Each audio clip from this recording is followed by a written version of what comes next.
네, 여러분 안녕하십니까? 오늘은 마가복음 5과 갈릴리 호수의 이적들이라는 주제로 우리 리얼 교과 토의 시작하도록 하겠습니다. 기억절은 마가복음 5장 19절로 선택되는데요. 김진수 사모님 읽으십시오. 허락하지 아니하시고 그에게 이르시되 집으로 돌아가 주께서 내게 어떻게 큰 일을 행하사 너를 불쌍히 여기신 것을 내 가족에게 알리라 하시니. 지금으로부터 이제 이적이 엄청나게 많이 나오는데 집중적으로 그 많은 주옥 같은 글과 기록들 가운데 왜 하필 기억절이 마가복음 5장 19절일까요? 그런 거 생각해 보셨나요? 음,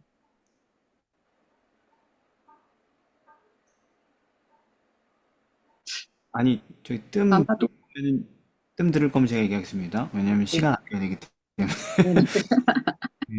그, 여러분, 이 처음에 들어갈 때 개념을 잘 잡아야 되는데, 예수님이 이적을 행하셨다. 그러니까 신이다. 이런 개념이 맞나요? 지금 우리가 오늘 살펴볼 게? 아니요. 그거 아닙니다, 여러분. 음, 예를 들어서 뭐, 바다를 잠잠케 했다. 저가 뉘기에 이런 것도 그런 맥락 아닙니다, 사실은. 네. 본문이, 그러니까 우리가 이제 뒤에 그런 내용이 나오는데 교과책에 그 교과책이 방향을 잘못 잡을 때 그렇게 실수를 할 수 있는 부분인데, 그러니까 우리도 실수할 수 있는 부분인데 엄밀히 연구해 보면은 그런 이적을 행하신 건 그분이 하나님이시기 때문에 그 능력을 드러내려고 하신 게 아니라는 것입니다. 음, 하나님임을 입증하려고 한 게 아니라고요, 그게. 그게 포인트가 아니고, 이게 포인트라는 거죠. 하나님이 너에게 어떻게 큰 일을 행하사 너를 불쌍히 여기셨는가. 이게 음, 이적의 본질이에요. 음, 그래서 이적은 사단에 의해 이 땅에서 괴롭힘 당하는, 고통당하는 사람들의 다양한 필요를 충족시켜 주시기 위해 베푸신 하나님의 사랑이라는 거. 그죠? 그런 개념에서 봐야지 헷갈리지 않습니다. 그리고 거기에 뭐가 있는 거예요? 복음의 본질이 있다라는 것입니다. 음, 이적이 기적이라서, 초자연적이라서, 대단한 능력이라서 중요한 게 아니에요. 그 이적이 영혼을 위하여 봉사하고 희생하고 구원하려는 그런 사랑을 표현한 역사이기 때문에 중요한 것입니다. 그게 음. 복음이라는 겁니다. 일요일입니다. 폭풍을 잠잠케 하심. 자, 그렇게 막 비유를 쭉 다 하신 다음에 마가복음 4장 이제 이 35절부터 보면은 이제 마치시고 갈릴리 호수를 지나가려고 하는데 폭풍을 만나게 되죠. 예수님은 종일 가르치시고 쓰러져 주무시고 계시는데 폭풍이 왔고 제자들은 죽을 둥 살 둥 막 그렇게 살려고 발버둥 쳤지만 이제 죽게 됐는데 그런데 이제 예수님이 자고 있는 걸 그제서야 깨닫고 깨워서 살려달라고 울부짖어서 살았죠. 뭐 그런 얘기죠, 그죠? 네. 자, 여러분 이 사건과 이적을 기록한 핵심 사상이 뭘까요? 예수님은 제자들에게 어찌하여 이렇게 무서워하느냐? 너희가 어찌 믿음이 없느냐 하시니 저희가 심히 두려워하여 서로 말하되 저가 네 귀에 바람과 바다라도 순종하는고 하였더라. 네, 제가 생각하는 이곳에서 핵심 사상은, 그러니까 진정한 복음이 무엇인지 알려주면서, 그리고 마가복음 서론에서 언급했던 것과 같이 예수님이 누구인지에 대한 해답을 알려준 것 같아요. 그리고 요동치던 바다처럼 오직 악인은 능히 안정치 못하고 그 물이 진흙과 더러운 것을 늘 쫓아내는 것과 같은데, 그러니까 이처럼 평강이 없던 죄인이 어떻게 하면 진정한 쉼과 평안을 얻을 수 있을지, 그리고 주께서 말씀하신 대로, 그러니까 우리에게 겨자씨에 하늘 만한 믿음이 있었다면 그것이 가능하다는 건데, 그래서 그 믿음이란 여호와가 내 편이시라는 것과, 그리고 오직 여호와의 말씀을 듣는 자는 두려움 없이 평안을 얻을 수 있다는 믿음이고, 그리고 오로지 그분만이 내가 의뢰할 구원이시라는 것을 알게 하는 그런 사건인 것 같습니다. 네, 감사합니다. 너무 방대한 대답이라서 정리가 좀 그래, 어려운데 예, 네, 짧게 정리하도록 합니다. 괜찮습니다. 예, 네, 그러니까 감사해주세요. 예, 이걸 보면은 아까 그 얘기하신 제가 미리 전제에 깔고 들어왔죠. 네, 그냥 대충 따라가다 보면 저가 뉘기에 바람과 순종하는 거 하나님의 아들이다 이렇게 연출할 것 같은 느낌이잖아요. 그죠? 그런 걸 네, 연출할 떨어지게 하려고. 근데 그게 아니라는 것입니다. 그게 아니고 여기서의 핵심은 하나님을 음, 신뢰하는 사람들이 하나님을 신뢰하게 되면 인생의 바다 위에서 몰아치는 모든 염려와 근심과 역경에서 해방될 수 있다. 이게 핵심 사상인 것입니다. 예, 그게 복음이 주는 선물이라는 거예요. 복음을 믿는 사람들은 두려움 없이 두려움의 노예로 살지 않게 될 수 있다라는 것입니다. 예를 들면은 바울이 로마로 압송되어 가던 그 배 위에서 폭풍을 만났잖아요. 사도행 27장에 보면은. 근데 그 배 위에서 바울만 복음을 믿고 나머지는 그냥 이교도들이었잖아요. 네. 근데 어땠습니까? 폭풍을 만났을 때. 모두가 다 공포 때문에 낙담하고 좌절하고 있을 때, 포기했을 때, 바울 한 사람만 하나님 신뢰하고 평안했죠. 네. 그게 복음이라는 걸 알려주려고 지금 이 이야기가 기록된 거예요, 사실은. 네. 배 위에서 지금 누구만 평안했어요? 예수님. 바울. 그러니까 예수님 여기서. 예수님만 평안했잖아요. 제자들과 뒤따라오던 모든 배들이 다 간담이 녹았는데, 네. 예수님만 평안했잖아요. 왜냐면 복음을 믿는 사람이 그러하다라는 겁니다. 예, 왜 그런 차이가 나냐? 죄 때문이다. 아까 이사야 57장 인용하셨죠? 네. 왜 우리는 두려움에서 해방될 수 없나? 우리는 악인이니까. 우리의 마음은 요동하는 바다 같으니까. 그래서 우리에겐 평강이 없는 것입니다. 예. 그러니까 죄 때문에 평강이 없다라는 거예요. 죄 때문에. 그러나 복음을 통해서 하나님께서 용서하신다는 것을 믿을 때에 그 죄가 해결이 되고 그리고 두려움에서도 해방된다라는 것을 얘기하는 것입니다. 그 사건에서 예수님이 이적을 행하신 건 신성을 사용한 거예요? 아니에요? 아니요. 믿음? 안상. 그래요. 기도하고. 신성을 쓰지 않았어요. 네. 그냥 스토리만 읽으면 우리는 바로 역시 예수님이 하나님 이렇게 느껴요. 그거는 제자들이 저가 위기하면서 제자들이 헷갈린 거죠. 신성을 쓰신 걸로. 그게 아닌데 아버지께 기도함으로 응답받은 건데. 그죠? 네. 그래서 하나님임을 자기를 드러내려고 그렇게 하신 게 아니다. 나 하나님이다 봤지? 이거 아니라는 거예요. 그 스토리. 네.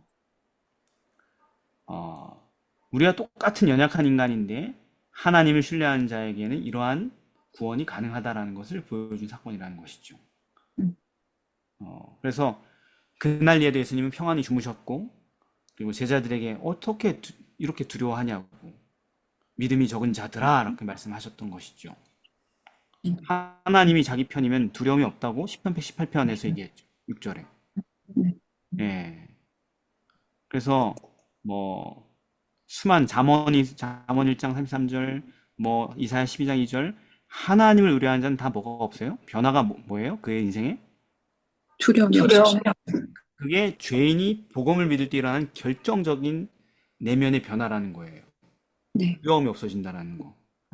우리는 두려움이 가득한 삶을 살잖아요. 그죠? 네. 그런데 거기서 아무리 해방되려고 해도 노력해도 안 돼. 예.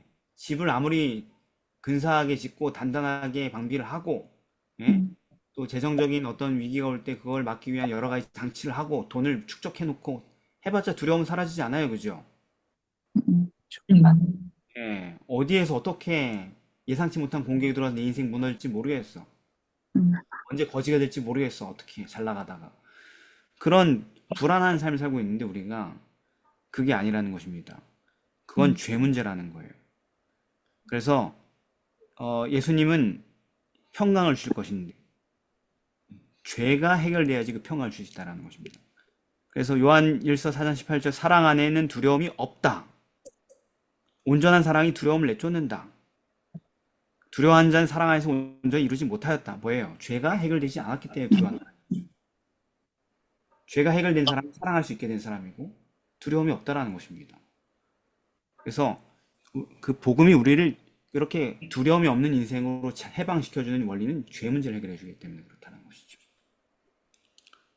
그래서 예수님이 세상에 주는 평안과 그분이 주는 평안이 다르다고 하셨죠. 요한복음 14장 17절에. 그 왜 달라요, 결국? 죄를 없애주는 거니까. 그렇죠. 세상이 주는 평안은 죄가 있는 상태에서 평안을 포장하는 거지만 그 두려움의 근원인 죄가 없게 되는 평안을 예수님께서 주시기 때문에 그런 거예요. 그러니까 너희는 마음에 근심도 하지 말고 두려워하지 말라고 하시는 거죠. 복음을 믿을 때 우리의 삶에 이런 엄청난 변화가 일어난다는 거예요. 이렇게 얘기하면은 복음을 안 믿고 싶겠어요, 누가? 그죠? 예, 다 이런 삶을 결국 꿈꾸는 거잖아요. 사람들이 네. 자기가 뭘 꿈꾸는지 몰라. 결국 궁금했던 모든 것들을 다 정리해보고, 그리고 자신의 문제를 다 점검해보고, 귀결시켜보면 결론 여기에 오는 거예요. 더 이상 두렵고 싶지 않은 거예요, 우리는. 두려워 죽겠는 거예요. 복음이 그 일을 해줄 수 있습니다. 그게 일요일 소식입니다. 월요일 두 번째 이쪽으로 가볼까요? 네. 거칠 거친 울부짖음에 숨겨진 강구를 들으시는가? 이 이야기는 이제 마가복음 5장 1절부터 이어진 얘기인데, 폭풍은 지나갔지만 폭풍보다 더 큰 위기가 또 닥쳐왔죠. 음. 뭐예요? 미친 사람이 뛰쳐나온 거죠. 공격하려고. 거의 뭐 맹수가 뛰어나오듯이. 야, 그런데 이제 사람 공격하고 두들겨 패고 발발게 찢고 이런 거 하려고 왔는데, 그래서 사람들이 무서워 도망갔겠어요? 안 도망갔겠어요? 도망갔죠. 다 도망가는데 아하, 잘못 걸렸지. 거기 누가 있었던 거예요? 예수님. 그들 속에 계신 주님이죠, 그죠? 예수님 안 도망간단 말이에요. 그래서 이 사람이 예수님을 만났고, 이상한 만남이긴 하지만은 이상하게 막 으르렁거리면서 뭐라고 이상하게 자기도 뭐라고 내뱉었는지 모르고 막 내뱉었지만은 어찌어찌 되어서 결국은 소원이 수리가 돼서 구원받게 되는 사건인데, 네. 귀신 들린 사람의 형편이 이렇게 묘사가 돼 있어요, 그죠? 3절부터 보면은 우리 자신의 인생과 비교를 해보십시오. 공통점이 있습니까? 네. 뭐 김진수 사모님 어떤 공통점인지 한번 간단하게 얘기해 볼까요? 뭐 그런 거 있죠. 예, 하나님의 은혜가 뭔지 다 알고 감사하게 살다가도 다시 이제 죄를 반복해서 지으면서 이제 그때쯤에 생각이 드는 게, 아, 진짜 스스로 나는 안 돼. 이러면서 이제 자포자기의 말들을 내뱉는 순간에, 그래서 그렇게 내뱉는 순간 이전보다 이제 더 못한 모습으로 이제 바닥까지 내려가는 경험을 했던 것 같아요. 근데 예. 맞아요. 예. 그러니까 그렇게 그거는 이제 거기 4절에 보면은 예. 쇠고랑에 아무리 매놔도 쇠사슬 끊어버리고 아무도 자기 저를 제어할 힘이 없다 이런 얘기죠. 그러니까 자기 자신을 제어하지 못했다. 그렇죠. 공감하셔요? 맞아요. 제어를 못했어. 그래서 얼마나 많이 사고를 쳤는지 자기 자신을 제어하지 못했다. 아유, 그렇죠. 예. 예. 서로 이렇게 친한 사람끼리도 얘기할 수 없는 그런 사고들도 많겠죠, 아무래도. 그렇겠죠. 볼 때까지 다시 무덤으로 가지고 갈 그런 사고도 많이 쳤겠죠. 네. 왜? 제어할 힘이 없으니까, 스스로를. 참 우리랑 공통적인 부분이고, 또 어디 살았대요? 무덤 사이. 집이 무덤 사이에, 무덤에 살았대요, 무덤에. 네. 우리랑 공통점이에요? 그렇죠. 상징적인 거니까 뭐. 네. 요한 1서 3장 14절, 우리가 형제를 사랑함으로 사망에서 옮겨 생명으로 돌아간 줄 안다. 사랑치 아니하는 자는 어디에 거한다? 사망에 사망. 사망에 거한다. 공통점이네. 사랑 못해가지고 죽음 가운데 거했던 내 인생하고 똑같네. 거처가 사망인데요? 무덤이든 사망이든, 그죠? 네. 거의 음. 좀비인데? 좀비는 사람만 붙고 그냥, 그죠? 상처를 입히잖아요? 감염시키고. 우리가 약간 좀비네요, 좀비, 그죠? 근사하게 이렇게 포장돼 있지만 사실은 좀비 같은 인생들. 또 공통점 뭐냐면 세 번째는 5절에 보면은 밤낮 무슨 짓을 해요? 소리 질러. 사망? 돌로 내 몸을 상하게 해. 그렇죠. 우리는 사망에 거하고 로마 7장에 나오는 것처럼 원치 않은 그것을 계속 그 짓을 하고, 예? 그리고 자기 몸을 밤낮 상하고 있어. 네. 자기 자신을 파괴하는 짓을 하고 있죠. 지금 수많은 사람들이 지금 이 밤에 다 집에 가서 뭐 하고 있는 줄 알아요, 여러분? 유튜브? 수많은 영상 볼까? 다 유튜브 하겠나. 그것도 유튜브 한 사람도 있고, 이런 다양한 사람이 있죠. 근데 결국은 다 뭐냐면 대부분 다 뭐 하고 있냐? 지 몸을 상하고 있습니다. 뭘 하든, 술집에 가 있든 유튜브를 하든 뭐 어딜 가든 대부분 사람들이 지 몸을 상하고 있든지 지 마음을 상하고 있든지 뭔가 자기 파괴를 행하고 있어요. 왜? 음. 그게 본성이니까. 그래야지 오늘 하루도 좀 산 것 같고. 그러니까. 음. 난 아닌데요. 난 되게 운동 열심히 하고 러닝머신 뛰고 막 헬스하고 그런데요. 웃기고 있네. 왜? 디모데전서 6장 10절에 이렇게 써 있거든요. 돈을 사랑함이 일만하게 풀이가 되나니 이것을 사모하는 자들이 미혹을 받아 믿음에서 떠나 많은 근심으로써 자기를 찔렀도다. 이거 자기 상하는 거예요, 안 하는 거예요? 하는 겁니다. 네, 상하게 하고 있는 거죠. 그러니까 그걸 하고 있든 말든 운동을 하고 있든 말든 뭐 건장을 하든 말든 근심 가운데 있잖아요. 예. 그죠? 그리고 그 근심으로 자기를 지금 해치고 있잖아요. 왜? 죄를 안 버리면 근심에서 벗어날 수 없으니까. 죄를 간직하고 있는 그 모든 순간이 나를 파괴하고 있는 거죠. 여러분, 근데 이 사람의 경우는 얼마나 더 처참한 절망적인 상황이었습니까?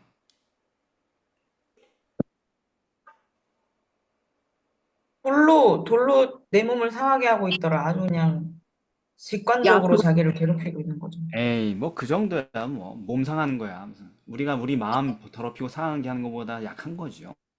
근데 이 사람의 심각한 형편은 어디에 묘사되어 있냐면 26절, 아니, 그러니까 9절에 써 있죠. 이 얼마 처참한 형편인지 이 사람이. 그래서. 네. 예, 이름이 뭐예요? 이 귀신이? 군대요. 네. 한 사람 안에 군대가 들어가 있는 거예요. 귀신의 군대가. 음. 끔찍하죠, 그죠? 귀신 네. 하나만 들어가도 인생이 꼬이는데 군대가 들어왔대. 이게 레기온이라고 하는 단어인데 헬라어로 3천 명에서 5천 명으로 구성된 로마 군단을 얘기하는 겁니다. 귀신이 몇 천 마리가 들어가 있는 거야, 한 인간에게. 얼마나 끔찍해요. 그죠? 얼마나 처참해요. 그러니까 왜 이렇게 미친 사람처럼 있는지 정말 끝판왕이잖아요, 그죠? 복음서에 네. 나오는 귀신 들리면 끝판왕인데 왜 그렇게 처참할 수밖에 없는지, 왜 이렇게 강할 수밖에 없는지 힘이 알겠죠, 그죠? 짐작이 됩니다. 누가복음 11장 26절에는 이런 얘기가 있어요. 귀신이 뭐 많은 게 처참한 건가? 그건 당신 상상 아니에요? 아니요, 아니 그렇지 않아요. 성서적인 얘기예요. 예수께서 말씀하시기를 어떤 귀신 사람 들린 사람 귀신 쫓아냈더니 그 귀신이 방황하다가 옛 고향으로 돌아와 봤는데 와보니 집이 수리는 돼 있는데 주인이 없어. 그래서 아 이게 무슨 일이지 하고 쫓겨난 집으로 다시 들어갔는데 그때 어떻게 들어갔대요? 악한 귀신 귀신 일곱. 자기보다 더 못된 귀신 7을 데리고 들어가서 살았대요.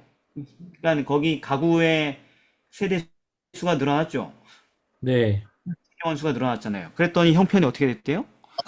더 심하게 됐어요. 더 안 좋게 됐어요. 그러니까 귀신이 많이 들어간다는 건 그만큼 더 상황이 안 좋아진다라는 거예요. 그렇죠. 그래서 우리 누구도 7 귀신 들리는 사람이었어요. 성경에 보면은 막달라 마리아? 막달라 마리아가 7 귀신이 나간 자 막달라 마리아 이렇게 써 있잖아요. 우리가 되게 제일 좋아하는 캐릭터잖아요. 복음서에서. 특히 남자들이 제일 좋아하는 캐릭터지. 마리아 하면 뭔지도 모르면서 되게 그냥 추상적으로 뭔가 되게 예쁠 것 같고 착할 것 같고 그죠? 네. 내 발도 머리털로 닦아줄 것 같고 너무 착해가지고 막 그죠? 예. 그런데 사실 그 여자가 그렇게 멋진 여자가 아니었고 귀신이 7이나 들렸던 미친 여자였다라는 것이죠. 예. 그 얼마나 심각한 인생이었겠어요. 얼마나 막 나가는 인생이었겠어요. 그죠? 막장 인생이었겠어요. 그런 막장 인생을 예수님이 구원해 주셨단 말이에요. 그래서 아 이게 형편이 정말 심한 거구나. 그러나 몇 명의 귀신이 있건 아무리 형편이 심각할지라도 마리아도 누가 구해주셨어요? 예수님이 구해주셨잖아요. 그러니까 그건 문제가 되지 않는다라는 것입니다. 그분은 어떤 처참한 죄로 망가진 인생에서도 그 죄를 건져낼 수 있다라는 얘기를 지금 이 얘기는 하고 싶은 거예요. 이 이적이. 왜냐면 여러분들도 해당될 수 있고 저도 해당될 수 있지만은 어떤 사람들이 자기만 해당된다고 생각하는데 자기는 정말 인생 다 끝장났다고 생각하는 사람들 많거든. 너무 끔찍한 죄를 많이 져가지고 이런 인간이 무슨 희망이 있나 하고 압도되는 사람도 있거든요. 그런 사람들에게 하는 얘기예요, 예수님이. 이적은. 복음은 그런 정말 인생 막장 끝까지 다 가고 더 이상 희망 없는 당신도 구원할 수 있다. 있다라는 것을, 그리고 당신의 인생을 변화시킬 수 있다라는 것을 지금 얘기해주고 싶은 거예요. 자, 그러면 그래서 시편 139편에 보면은 내가 주의 신을 떠나 어디로 가며 어디로 피하리까? 하늘에 올라가도 거기 계시고 어디에 내 자리를 펼지라도 주의. 음부에 내 자리를 펼지라도 거기 계십니다. 이렇게 얘기한단 말이에요. 음부가 뭐예요? 음부. 음란한 부인입니까? 지옥? 아니요. 음부는 무덤이에요. 무덤. 귀신. 무덤. 무덤에 내려갈지라도 거기 계십니다. 막장까지 간 거잖아요. 네. 무덤인데 거기서도 주의 손이 나를 인도하시고 주의 오른손이 나를 붙드십니다. 음. 자, 어떤 방법으로 이 사람이 구원을 얻었습니까? 도대체 이해할 수 없는데 어떻게 갑자기 구원을 받았지? 이런 사람이, 이런 인간이? 예수님 앞에 일단 갔잖아요. 그렇죠. 그렇지요. 멀리서 예수를 보고 달려왔어요. 원래는 어떻게 하려고 그래? 사냥하려고, 물어뜯으려고 달려왔죠. 좀비처럼, 그죠? 근데 갑자기 급 행동 변화. 으아! 하면서 달려왔는데 갑자기 철푸덕하고 쓰러진 거예요? 절한 거예요? 절했어. 잘했어요. 절을 했네? 갑자기 엄청난 신경 급격한 변화죠. 그죠? 한 문장 안에서. 네. 네. 그래서 절을 했으니 이제 할 말이 있겠죠? 큰 소리로 부르짖어 도와주세요라고 생각하고 말하려고 그랬겠죠? 그런데 또 반대로 또 바뀌네? 오락가락 하는 거 보세요. 멀리서 보고 예수를 보고 달려와는 미쳤고, 절하면은 정신이 돌아왔다가 큰 소리로 부르짖어 맨정신으로, 좋은 정신으로 좋은 걸 구하려고 그랬는데, 갑자기 마귀 같은 소리를 내뱉고 말죠. 당신이랑 뭔 상관이요? 하면서 막, 그죠? 네. 네. 떠나가라. 자, 그냥 우리 이다희 성도 얘기한 것처럼 어떤 이유로든 공격을 하려고 그랬든 뭘 하려고 그랬든 그 비참한 영혼이 어디에 왔어요? 예수님 예수님. 앞에.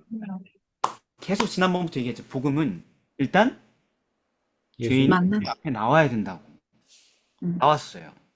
강제로 끌려왔든 사기를 치러 왔든 나왔어요. 예수님하고 접촉이 됐다고. 음. 예. 마귀가 그를 충동하여 주님을 공격하려 했냐 안 했냐 동기 의도 뭐 검사야 중요하지 않아요. 그건. 예. 그 영혼이 도움을 구하려고 했지만 의도된 말도 안 나왔죠. 그죠? 기도가 나오지 않았습니다. 헛소리가 나왔어요. 말하자면. 네. 그것도 중요하지 알아요. 않아요. 하나요. 얼마나 잘하느냐 중요하지 않다고. 무슨 의도로 왔느냐 중요하지 않아요. 비록 악마가 괴물 같은 말을 짓거렸을지라도 그건 중요하지 않아요. 왜? 예수님은 어디를 읽으시니까? 마음. 그 마음의 진심 동기를 읽으시니까.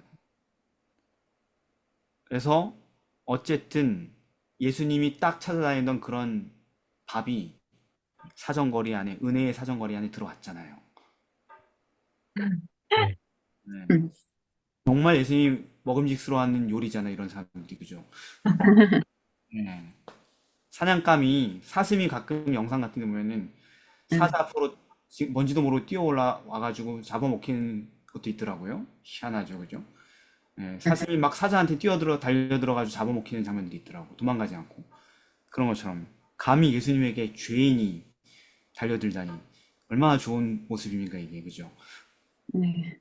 잡아먹히는 거지, 예수님. 유다 지파의 사자에게 잡아먹히는 겁니다. 네. 그래서 예수님께서는 그 다음에 뭐 했어요?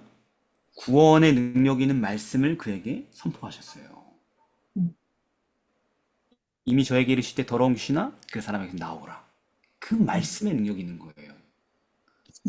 그리고 그 말씀이 영혼에 딱 닿을 때 구원이 시작되는 것입니다. 아멘. 구원이 시작되는 거예요. 아멘.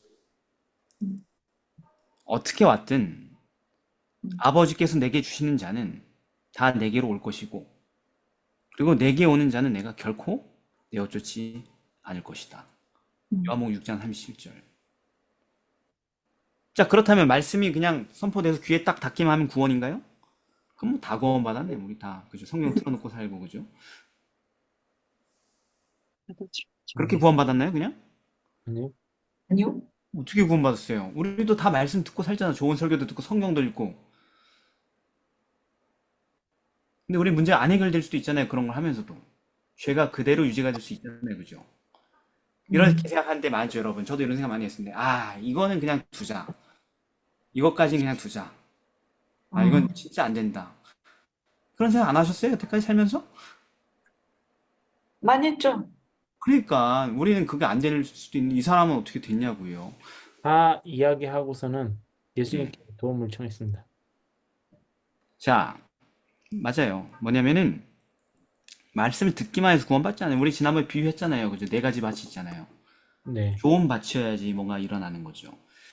그 말씀에 반응하여서 말로도 못하고 몸으로도 못하지만 그 마음속 깊은 곳에서 믿고 그 말씀을 회개하고 죄를 뉘우치는 그 결심이, 그런 결심이 말씀 가운데 주어진 구원의 능력을 역사하게 하는 겁니다. 성경 백날 봐봐라. 아무것도 안 일어나요. 보지 말라는 얘기 아니라 반드시 접촉해야 되죠. 그죠? 접촉해야 되는데 그것만으로 되는 게 아니라고. 접촉하면 되는 게 아니고 그 접촉한 사람이 내가 죄인이라는 사실을 절실히 느끼면서 그 구원을 갈망할 때 접촉이 의미가 있는 거죠. 네? 건강한 사람이 의사 만난다고 무슨 일이 일어나지 않잖아요. 그죠? 그렇죠. 네. 병든 자가 무슨 일이 일어나는 거지. 네. 그래서 그러지 않고는 아예 말씀을 받아들일 수조차 없다. 죄를 버릴 마음이 없으면 말씀이 다 튕겨나간다. 그러니까 이렇다니까. 우리가 말씀을 딱 받으면 바로 죄가 튕겨나가거든요. 원래대로 하면. 근데 어떤 경험을 해요, 우리가? 내 죄를 지적하는 말씀을 막 봐. 근데 견뎌. 견뎌. 막. 힘든데 하면서 막 견뎌. 그리고 그 다음 페이지 넘어갈 때, 견뎠다 하면서 이렇게 넘어가는 그런 인생들 많이 살아보지 않았습니까? 네. 네. 그래서 욕심이 잉태한 즉 죄를 낳고, 죄가 장성한 즉 사망을 낳는 거지. 그러니까 야고보서 1장 21절처럼 모든 더러운 것과 넘치는 악을 내어버리고 능히 우리의 영혼을 구원할 바 그 복음을 온유한 마음으로 받을 때 구원이 일어나는 겁니다. 아멘. 자, 그런데 이제 그냥 구원하시면 되는데 또 그 딜이 계속 마귀는 딜을 잘해. 아, 마귀는 말을 청산유수야. 뭐 어떤 상황에서든. 갑자기 왜 이 마귀들은 어차피 쫓겨나간 상황인데 돼지떼를 선택했을까요? 또 예수님 왜 그것을 허락하셨을까요? 귀신이 억구주했던 결과가 네. 광인들이 제정신으로 돌아온 것을 보고 이제 거라사 사람들이 예수님이 어떤 분인지 또 그분께서 주신 축복이 얼마나 큰지 알게 되는 것보다 그러니까 돼지떼가 이제 죽는 걸로 그들의 손실이 더 크다고 생각하게 만들어서 그 마을에서 이제 예수님을 떠나가도록 강요하게 만드는 게 목적이었던 거죠. 그렇죠. 그러니까 돼지떼에게 들어가겠습니다 하고 했지만 예수님 모르는 게 그래 돼지떼라도 들어가라 이게 아니고 무슨 짓을 할지 다 내다보셨지만 허락하신 거죠. 그죠? 네. 그래서 그런 짓을 했죠. 재정적 엄청난 손실을 일으켰잖아요. 돼지 한 마리 얼마인지 모르겠는데 하여튼 2,000마리를 몰살시켰으니까 네. 큰 돈 날린 거잖아요. 그렇죠. 그쵸. 예. 돼지가 얼마나 됐지? 하여튼 돼지를 평소에 뭐 먹어본 적이 없어서 잘 모르겠네. 아무튼 예. 그런데 그러면 예수님이 거라사 지역의 복음 사역이 원천 봉쇄되는 상황이 됐잖아요, 나중에. 근데 왜 그쵸. 예수님 그걸 허락했냐고요? 그럼 알면서 왜 마귀의 농간에 놀아나셨냐고요? 뭐, 일단은 그 귀신 들린 사람을 구원을 하기 위해서 일단 마귀를 빼야 되니까 그런 것도 있었을 것 같고. 아니, 그거를 꼭 돼지떼로 보내지 않고는 예수님 그걸 해결할 능력이 없으셨어요? 능력이 너무 좀 약간 부족해가지고 긴급하게 옆으로 옮길 만한 어떤 매개체가 필요한데 뭐 이런 거예요? 무슨 테마 의식입니까, 이게? 아니, 그 혹시 또 돼지에 안 들어가서 다른 사람들한테 만약에 이 귀신이 또 들어가 버리면 다른 어, 사람들이 또 다칠 수도 있지 않나요? 그렇죠. 귀신은 이 준비되지 않은 영혼을 뚫고 들어갈 수 있는 힘이 있으니까, 그 방어하기 위해서, 오케이. 그것만일까요? 근데 이런 일을 당했잖아, 또. 아, 결국. 네. 그 이유에 대해서 그 시대 소망이 이렇게 나와 있는데요. 예. 이익을 얻기 위해 그런 더러운 짐승을 기르는 유대인들을 견책하기 위함이었고, 만약 예수께서 이때 그 귀신들을 막지 않으셨으면 그 귀신들은 돼지떼뿐만 아니라 그 지키는 자들과 그 주인까지 바다 가운데 빠지게 했을 것이기 때문에 허락하셨다라는 말씀이 있었어요. 자, 우리는 이제 그거를 우리 용어로 다시 재해석을 네. 해요. 복음에 대해서 연구하고 있는데 오로지 우린 복음만 연구하는 이번 교과에서 복음이 뭔지 그 다양한 속성들을 말이죠. 음. 예수님은 사탄이 물질적 손해를 일으켜 예수 믿으면 물질적 손해를 받습니다라는 메시지를 만들어 가지고 해방하려고 했는데 그거를 그래 맞아 그대로 이용하신 거예요. 맞다고. 음. 그건 사실이라고.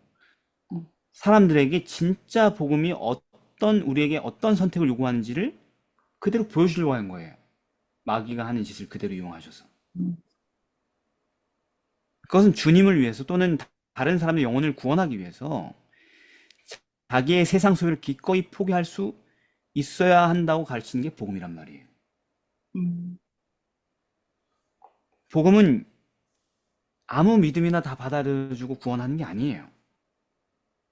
복음은 양자택일의 믿음만 인정합니다.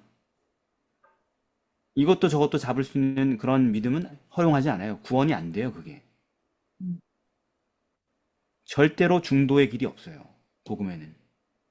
음, 근데 되게 많은 교회가 중도의 길을 꿈꾸며 제시하고 그 본질을 흐리고 있죠. 네. 네. 음, 세상에서도 잘 살 수 있고 천국도 줄 수 있다. 음, 세상에서도 풍족하고 천국도 갈 수 있다. 이게 복음의 모토잖아요, 현 세상에. 그렇죠. 네, 천국을 위해서 이 세상을 버리라 이렇게 얘기하면 미친놈이잖아요. 그렇죠. 네. 극단주의자고. 네. 그리고 음, 원리주의자이기 때문에 이 지구상에서 말살돼야 될 종족 중에 하나가 되는 거잖아요. 그렇게 얘기하는 사람들은. 그렇죠. 음, 근본주의자고, 그죠? 네. 이슬람교도로 취급받고. 음, 근데 그런 신앙이잖아요, 지금 현재 교회는. 그렇죠. 심지어 우리 재림교회 안에서도 그런 시도가 얼마나 빈번하게 일어나고 있는지. 자아실현 시킬 수 있다고. 믿고 따르라고. 자아실현을 포기하라는 게 복음인데. 그렇죠. 네. 그래서 세상과 천국을 동시에 줄 수 있다라는 그런 기대감을 주려고 하는 것은 그거는 죽도 밥도 안 되는 것일 뿐만 아니라 오히려 음, 세상의 모든 영혼들을 망하게 하는 사탄의 최종적인 전략이다. 한 사람이 두 주인을 섬기지 못합니다. 예수님은 말씀하셨지요. 너희가 하나님과 재물을 겸하여 섬기지 못한다. 뭐예요? 둘 중에 하나 선택하라는 거죠. 돈이냐? 하나님이냐? 또 누가복음 14장 34절에서 33절에서 너희 중에 누구든지 자기 모든 소유를 버리지 않으면 능히 내 제자가 되지 못하리라. 양자택일이죠. 네. 이게 복음이에요. 복음은 나 듣기 좋은 소리만 해주고 너 구원해줄게. 다 가지고 가라. 죄도 안 버려도 돼. 그 상태로 구원해줄게. 죄 자체 그대로. 이런 헛소리 하는 게 복음이 아니라고요. 근데 그런 헛소리를 하고 있죠. 수많은 목사들이, 설교자들이 이 세상에서. 그렇죠. 예. 그래서 사람들을 멸망으로 끌고 가고 있죠. 음, 자, 뭐 그렇고 자, 그러면 그 구원받은 영혼에게 어떤 변화가 일어나는데 가장 뚜렷한 변화가 어떤 것들입니까? 그 본문들을 보니까 두 가지 정도 얘기해 볼까요? 18절부터 20절까지를 살펴보십시오. 첫 번째는 예수님과 함께 있기를 원해요. 어, 그리고 두 번째는 예수님과 함께 있는 거를 원하는 어떤 자기의 마음이 있더라도 예수님이 하라고 하신 대로 순종을 해요. 그렇죠? 맞습니다. 두 가지입니다. 그죠? 음, 죄에서 구원을 받은 영혼은요, 진짜 그 그리스도의 임재를 간절히 갈망하게 됩니다. 전보다 더 구원받고 나면. 이게 복음을 통해서 구원을 실제로 경험한 사람들에게 생겨나는 새로운 어떤 본성 같은 거예요. 본성은 노력할 필요가 있어요, 없어요? 없어요. 그러니까 우리는 되게 신앙생활하면서 교회 안에서 예수님 말씀 읽으려고 노력해야지 막 이렇게 하잖아요, 그죠? 그렇죠. 하루에 10분이라도 시간 짜면서 기도하는 생활을 해야지 막 이런 거 교육하고 우리가 서로 그죠 공유하고 미라클 모닝 해야지 뭐 이러면서 막 하잖아요, 그죠? 깨워주고 막. 네, 그건 본성이에요. 그냥 본성이 없는 걸 억지로 하고 있는 거예요. 억지로 하는 거죠. 어. 여러분 시편 42편 2절에 다윗이 뭐라 그래요? 내 영혼이 하나님 곧 생존하신 하나님을 갈망하나니 내가 어느 때 나아가서 하나님 앞에 배울고 이 욕망이 없는 거야. 오늘날 우리 안에는 현대 교회 성도들 안에는. 네. 그래서 그런 그러니까 죄에서 구원을 얻은 어떤 그런 놀라운 경험을 가진 사람들은 그런 갈망이 있기 때문에 누가 시키거나 누가 지도하거나 누가 뭐라고 해야 될까? 그 의지를 강요할 필요가 없어요. 그 사람들은 여호와의 율법을 즐거워해요. 그래서 시편의 말씀처럼 그 율법을 주야로 묵상하게 됩니다, 결국. 그게 재밌어. 그 사람이 과거에 학력이 있었건 없었건 글을 읽었건 책이랑 멀었건 간에 아무 상관없어요. 음, 하나님의 말씀을 즐거워하여서 그걸 계속 읽게 됩니다. 왜? 그게 가장 확실하게 이 세상에서 그리스도의 곁에 임재해 머무는 방법이니까.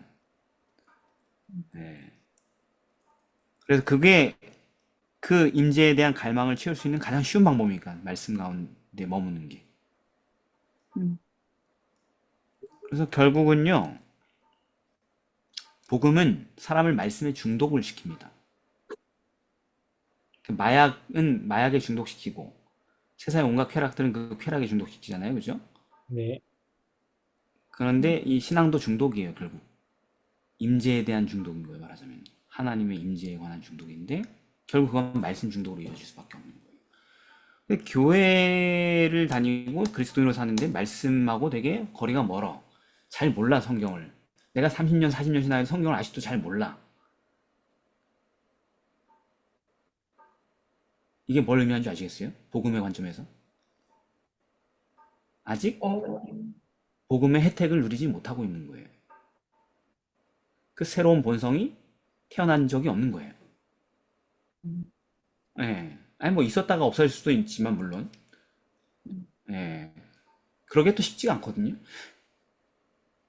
예. 그래서 우리가 뭐 신앙 행위를 뭐 말씀 보고 기도하고 이런 행위들을 되게 억지로 하고 있다면 누군가 시켜야지, 아, 해야지, 그래 하면서 이렇게 의지가 다시 발동되고. 옛날에 어떤 성도님들이 저한테, 목사님, 우리에게 계속 끊임없이 동기부여를 해주세요. 막 이렇게. 제가 하고 싶지 않다고. 아니, 내가 왜 당신들도 그리스도인이고 나도 그리스도인인데 이런 동기부여를 계속 해줘야 되냐고. 당신이 그리스도 안에 태어났다면 이 동기는 이미 부여가 된 거라고. 이런 얘기를 한 적이 있었는데, 그래도 여전히 동기부여를 하고 있죠. 계속 평생 살면서. 결국은 동기부여를 해야 하더라고. 어느 교회 가든. 안 하면 안 되겠더라고. 동기부여도 안 하면 아무도 성경을 안 읽더라고요, 보니까. 예. 되게 무서운 거죠, 지금 오늘날 교회 현실이. 다 예수 믿는다 그러는데 사실상 복음의 능력을, 혜택을 받고 있는 사람이 거의 없는 거예요. 그 많은 사람 가운데. 말씀에 중독된 사람을 찾아볼 수가 없어. 어지간해가지고 어딜 가서. 교회란 한 모집단에서 한 명을 찾기가 힘들어요. 말씀에 중독된 사람을. 근데 그냥 억지로 읽고 있는 사람들은 덜어 있지만, 그래서 그 사실을 우리가 좀 생각해 봐야 될 것 같습니다. 우리 자신에게. 정말 복음은 엄청 드라마틱하고 멋지죠, 그죠? 이게 다 사실 맞아요. 엄청난 거죠. 또 하나의 변화는 아까 얘기한 것처럼 그는 자신이 체험한 바 복음의 증인이 된다는 것입니다. 말씀을 전하라는 주의 명령에 순종한다라는 거예요. 그것도 억지로 하는 게 아니겠죠, 당연히. 네. 예. 이것도 본능에 속한 거예요. 변하죠. 자기가 얻은 구원을 다른 사람에게 나눠주지 않고는 더 이상 살아갈 수 없게 됩니다. 그런데 이제 우리가 저 같은 목사들 입장에서 생각해 보면은 교회가 맨날 망한다, 망한다 그러니까 자꾸 뭐 하자 그래요? 전도해야 된다고. 전도하자 그러잖아요, 그죠? 근데 그 전도하자고 하는 게 되게 어떻게 처절해 보입니까? 목사들이 아니면 되게 당연한 얘기를 하기 때문에 당연한 걸 얘기하고 있다고 사람들이 반응합니까? 처절해 보여. 너무 처절해 보이죠. 목사가 여러분 우리 전도해야 됩니다. 이렇게 얘기하는 게 너무 처절해 보이지 않아요? 사람들이 다 귀뚱으로도 안 듣는 분위기인 것 같지 않아요, 되게? 그렇죠. 사람들이 이것도 그렇지. 사람들이 그래 전도해야 되지 하면서 오늘 설교 주제가 저거였네 하면서 30분만 기다리자. 30분만 버티자. 어차피 이 동안 지나가야 되나 뭐 이런 분위기 느껴본 적 있어요, 여러분? 제가 있어요. 저도 많이 느껴봤어요. 제가 전하는 입장이기 때문에 그 말을 하기 때문에. 예. 이게 동기부여 진짜 안 되더라고. 진짜 성경 읽는 거 더 안 되는 게 이거. 근데 그건 본능이라니까요. 복음을 믿고 구원받은 사람의 본능이에요. 그게 안 되세요? 그런 마음이 안 생겨요? 그럼 당신은 아직 구원받지 못한 겁니다. 그게 성경에 가르치는 복음이에요. 그러니까 우리 재림교회가 선교가 안 되잖아요. 뭐 자꾸 방법론을 얘기하는데 교회가 이런 뭐 세상에 뭘 쫓아가야 되고 뭐 메타버스, 멀티버스 하여튼 뭐 이런 얘기도 하고 뭐 되게 하는데 그게 아니고 여러분 현실을 직시하셔야 돼요. 교인들 전체가 다 전도하기 싫어서 안 되는 거예요, 그냥. 그렇죠. 대한민국 뭐 재림교회가 왜 망합니까? 전도하기 싫으니까. 그게 너무 힘드니까, 하기 싫으니까, 진짜 어떻게든 피하고 싶으니까. 그리고 그게 한두 사람의 경우에 아니라 거의 대다수의 마음이 그러하기 때문에 안 되는 겁니다. 너무 단순하지 않아요? 맞아요. 근데 그게 대다수의 마음이라면 우리 재림교회 몇만 명 성도가 그게 대다수가 다 같은 마음을 공유하고 있다면 그건 뭘 의미하는 거예요? 예수 믿고 구원받는 그 단순한 그 기적이 아직 일어나지 일어나지. 않았다는 되게 처참한 현실을 보여주는 거죠. 예, 무슨 대단한 증인이 될 필요 없거든요. 음. 예, 1년에 한 명이든 두 명이든 또는 매일 한 명이든 뭐 그냥 꾸준히 내가 알고 있는 누군가에게 복음을 전하는 그 일이 일어난단 말이에요. 무슨 꼭 공중전도자가 되는 건 아니거든요. 증인이. 음. 길바닥에 나가가지고 뭐 외치는 사람 얘기하는 게 아니거든요. 음. 그래서 음. 요한 이 말하잖아요. 우리가 생명의 말씀에 관하여 증거하는 것은 우리가 그 생명을 받기 때문이다. 그래서 우리가 예수님과 사귀는 그 사귐을 너에게도 공유하고 싶어서 이렇게 나누는 거다. 이게 본능이라고요, 그냥. 음. 죽을 때까지 그렇게 살다가 죽을 수밖에 없어요. 구원받은 사람. 음. 안 받은 사람은 아닐 거고. 그런 겁니다. 음. 그래서 예수님께서 이걸 대사명이라는 이름으로 주셨지만, 진정한 제자는 복음을 전하는 게 당연한 삶이기 때문에 이 사명이 억지로 하는 거 아니에요. 그게 싫지 않아요. 음. 더 자발적으로 이 일을 행하게 되는데, 왜냐하면 그 일을 행하다 보니 더 그가 갈망했던 예수님과 함께 있는 그 임재를 강하게 경험하기 때문에 그렇게 하는 것입니다. 음. 말씀을 읽는 것보다 더 강하게 경험하게 됩니다. 예수님과 함께 있음을. 음. 그래서 너희는 가서 세상 끝까지 복음을 전하라. 내가 세상 끝날까지 너희와 항상 함께 있으라는 임재 약속 주신 거예요. 화요일입니다. 예수님과 함께 탄 롤러코스터. 요거는 마가복음 5장 21절부터 43절까지 본문을 살피는 건데 또 뭐가 나와요? 샌드위치 구조가 나온다잖아요. 네. 네. 샌드위치 구조 간결하게 샌드위치가 오늘 제가 샌드위치 먹었으니까 예, 말씀하십시오. 해볼게요. 처음 그 위에 빵 5장 21절에서 25절, 그러니까 해당장 야이로가 예수를 찾아와서 딸을 살려달라고 하는 간청하는 장면이고, 그다음에 치즈 25절에서 34절까지 12회를 혈루증을 앓던 여인이 예수를 만나서 고침을 받는 장면. 그다음에 밑에 빵은 35절에서 43절 예수께서 야이로의 집을 찾아와서 그의 딸을 살리시는 장면입니다. 그렇습니다. 야이로 딸 이야기가 시작돼서 옆에 혈루증 이야기가 끼어지고 중간에 그다음에 혈루증 야이로 딸 이야기로 끝나게 되죠. 또 네. 샌드위치 구조잖아요. 네. 자, 그런데 이거를 왜 예수님과 함께 탄 롤러코스터라고 그랬을까요? 제목을. 롤러코스터 잘 타세요? 전 안 타거든요. 전 안 타요. 구경만 해요. 애들이 타고 싶어 하면 밑에 사진 찍어준다고 가만히 있어요. 근데 왜 롤러코스터라고 합니까? 난 잘 못 타봐서 잘 모르겠네. 되게 극적인 거? 붕 그러니까, 떴다가 음. 끝나버린 거예요. 이다의 성토 뭐요? 그러니까 회당장이 예수님한테 찾아왔을 때는 갑자기 좀 더 뭐가 된 것 같은 느낌이었는데, 그러다가 쓸데없는 것 같이 보이는 뭐 혈루증 여인이랑 한참 시간 소진하는 그 예수님이랑 같이 좀 바닥에 또 꺼졌다가, 근데 나중에 가보니까 거의 죽어버린 회당장 아들을 살리는 그 예수님을 보면서 또다시 위로 한참 올라가는, 약간 이렇게 롤러코스터 타듯이 왔다 갔다를 많이 한다는 거 아니야? 네, 그 롤러코스터는 역시 야이로의 심리에 대한 묘사인 것이죠, 말하자면. 아주 축제죠. 네. 야이로의 승리. 다른 사람들은 몰라. 야이로 마음이 어떻게 오락가락하는지 이 상황 속에서 멈췄다, 갔다, 뭐, 또 가는데 또 어떻게 문제 해결돼서 교통체증 풀려가지고 또 쫙 나가는데 또 저쪽에서 오지 말라 그러고 끝났다고 상황 끝이야. 뭐 엄청나죠, 그죠? 네. 근데 또 막 괜찮다고 계속 가보자 그러고 또 예수님 막 이렇게. 예, 자, 근데 이 야이로 이야기를 듣고 예수님께서 앞서 나갈 때 제자들이 느꼈던 특별한 점이 뭐가 있을까요? 일단은 근데 그 회당장은 종교 끊어졌어. 끊어진다. 어떤 예수님하고 계속 그동안 좀 사이가 안 좋았던 그런, 예수님하고 계속 적대적인 관계에 있는 진영인데, 네. 근데 그런 사람, 그렇게 원한 관계인 그런 사람들의 도움도 기꺼이 들어주신 예수님을 보게 되죠.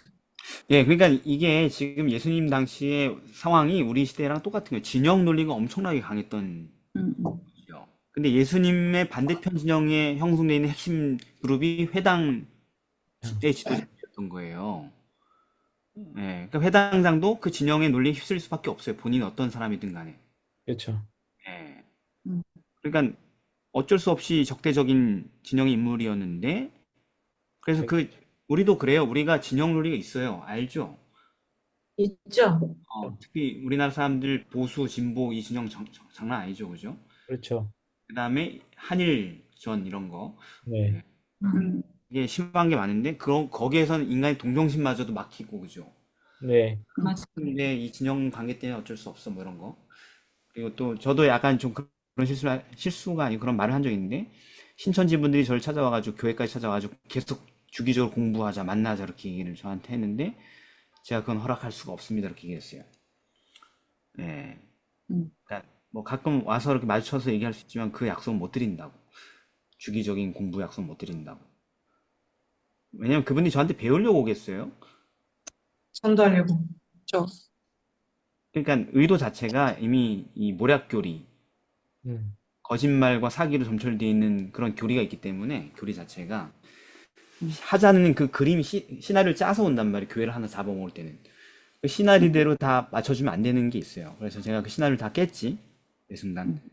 음, 그래서 이제 그런데 이제 그런 얘기를 진영 논리 얘기를 좀 했죠. 저는 이 교회를 대표한 수장인데 그렇게 당연하다는 듯이 귀교회 사람들하고 이렇게 교류하는 것은 제가 약속은 드릴 수 없습니다. 이렇게 얘기하는 게 약간 진영 논리잖아요, 그죠? 그렇죠. 오지 말라는 건 아니었어. 오면 해주고 얘기할 건데 어떤 그런 덫을 놓는단 말이에요. 우리는 이렇게 교류하고 있다. 그리고 그걸 또 이용한다면 정치적으로. 음, 그래서 그런 이제 정치적인 가능성을 다 잘라버리기 위해서 그렇게 얘기했단 말이죠. 근데 일부러 진영을 가른 건 아니에요. 상종 안 하려고. 근데 예수님은 그 진영을 신경을 쓰지 않았다라는 거, 매번. 음, 세리들이랑 사귀는 거랑 비슷한 거죠, 그죠? 네. 진영 논리를 깨는 거죠. 예. 그분이 회당에서 얼마나 험한 일을 많이 당했는지, 지금까지. 제자들은 아주 그냥 가슴에 새겨졌거든, 트라우마로. 살해당할 뻔도 하고, 그죠? 설교하다 말고 들고 나와서 막 소리 지르는 모습들, 막, 이런 것들. 회당하면 아주 그냥 머리가 아픈 사람들이에요. 근데 복음의 특징이 그래요, 여러분. 사마리아 사람들 어땠어요? 예수님과 유대인들과 사마리아 진영 논리, 그죠? 네. 있었죠. 신경 쓰지 않았잖아요. 음, 그게 여러분 복음의 특징입니다. 세상은 민족과 민족이, 종교가 종교가, 정당과 정당이, 이데올로기가 있는 자와 없는 자가 서로 진영을 나눠서 투쟁 중이에요. 음, 그리고 그 진영 간의 타협은 없어요. 근데 이런 진영 논리 앞에 가족도 형제도 다 분열되는 게 세상이에요. 양보할 수 없어요. 그러나 복음을 믿는 자들의 모임 안에서는 모든 진영 논리가 무효화되는 거예요. 음, 마치 진정한 의사가 어떤 경제적, 정치적 특수 상황에 놓여서도 이 진영, 저 진영의 어떤 핍박을 받고 비난을 받아도 자기의 직무인 환자를 돌보는 것을 계속 하듯이 음, 요즘 의료 대란이 그런 거잖아요, 그죠? 그렇죠. 네, 저도 제 딸 아프고 응급실을 가야 되는데 모두가 다 거절하니까 깨달았어요. 아, 이게 진짜 심각하구나. 음, 병원들이 응급 환자인데 받아주질 않네? 내가 피해자가 돼 보니까 알았단 말이에요. 그 음, 전에는 저에게 의사인 청년들이 음, 자기들이 왜 이걸 참여해야 되는지, 파업에 말하자면, 뭐 이런 것들에 대해 정당성을 얘기할 때 그냥 또 들어줬지. 아, 그래? 너희들은 그런 상황이 있구나. 근데 그거 아니에요, 여러분. 음, 의사의 본질을 잃어버리는 거예요. 정치적 파당에 휩쓸리는 것은. 그렇죠. 근데 복음은 그래야 된다라는 것입니다. 음, 참 제자는 도움이 필요한 사람을 돕습니다. 그러니까 진영 논리에 여전히 말몰되어 있고 벗어나지 못한 사람은 그리스도의 구원을 아직 알지 못하는 자인 거예요. 아시겠죠? 네. 음. 자, 치즈로 들어가겠습니다. 혈루증 여인 이야기인데 거기에 나타난 복음의 특징들이 있는데 혹시 아는 대로 얘기해 볼까요?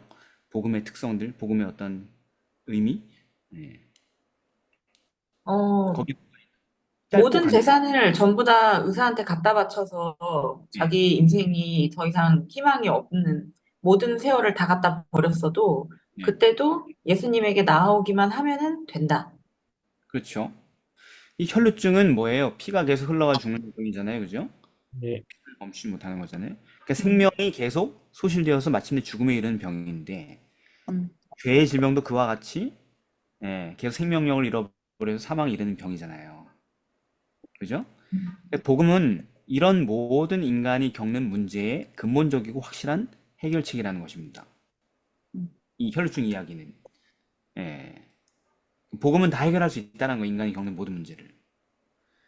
그러나 문제는 어디에 있냐면 우리 편에 있는데 인간이 해결책이 있는데 그 해결책으로 가요, 안 가요? 안 가요. 자꾸 다른 데로 세요. 가지 않고 빙빙 돌아서 자기가 해볼 수 있는 모든 다른 종류의 방법만 다 써보고 음, 모든 걸 실패하고 안 되는 줄 깨닫기 전까지는 결코 누구에게 가지 않는 거예요. 예수님한테. 예수님. 예수께로 가지 않는다라는 그런 점을 지금 보여주는 것입니다. 음, 아직도 통장이 하나라도 몇 억짜리 남아있으면 예수께 안 왔을 수도 있어요, 여자가. 그렇죠. 음.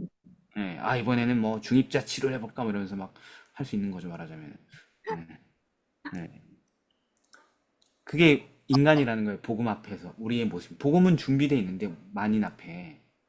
우리가 계속 빙빙 돈다라는 우리 문제를 해결하기 위해서 복음을 택하지 않는다라는 거예요. 그래서 결국 거짓 의사들에게 매달려 모든 것을 탕진하고 상황이 정말로 끔찍하게 악화된 후에야 주님을 찾는데 그마저도 하는 사람이 별로 없다라는 것이 이 세상의 복음 앞에 놓인 현실인 거예요.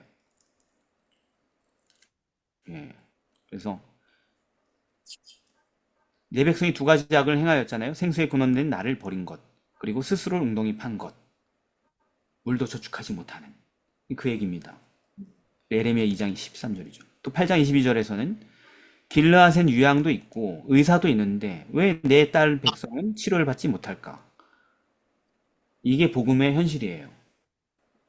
복음은 있는데 사람들이 복음을 사용하려고 하지 않는 거. 혹 우리도 그렇지 않은가 생각해 볼 일인 것입니다.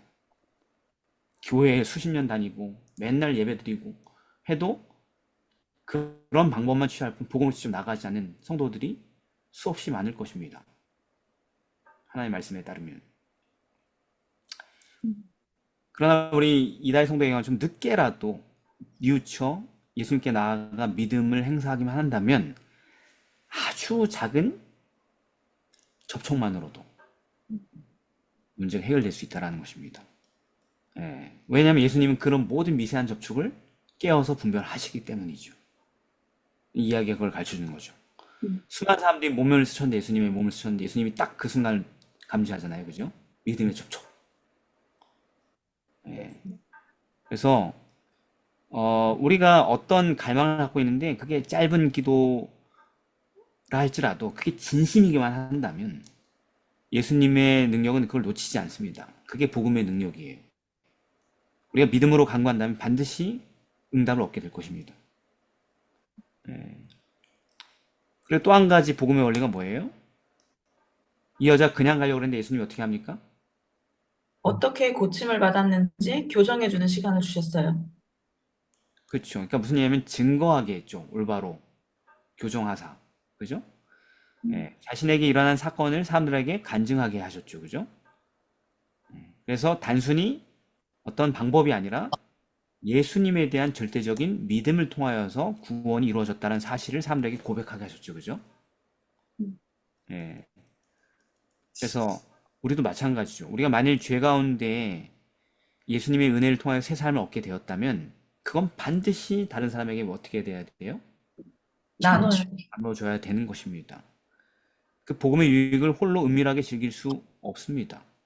음, 그리고 이런 간증, 나눔이 홀로 괴로워하고 고뇌하고 있는 많은 영혼들을 구원하기 위한 하나님의 강력한 수단으로 사용되게 될 것입니다. 이게 바로 우리가 이 땅에 사는 복음 사업의 본질이고 실체인 것이죠.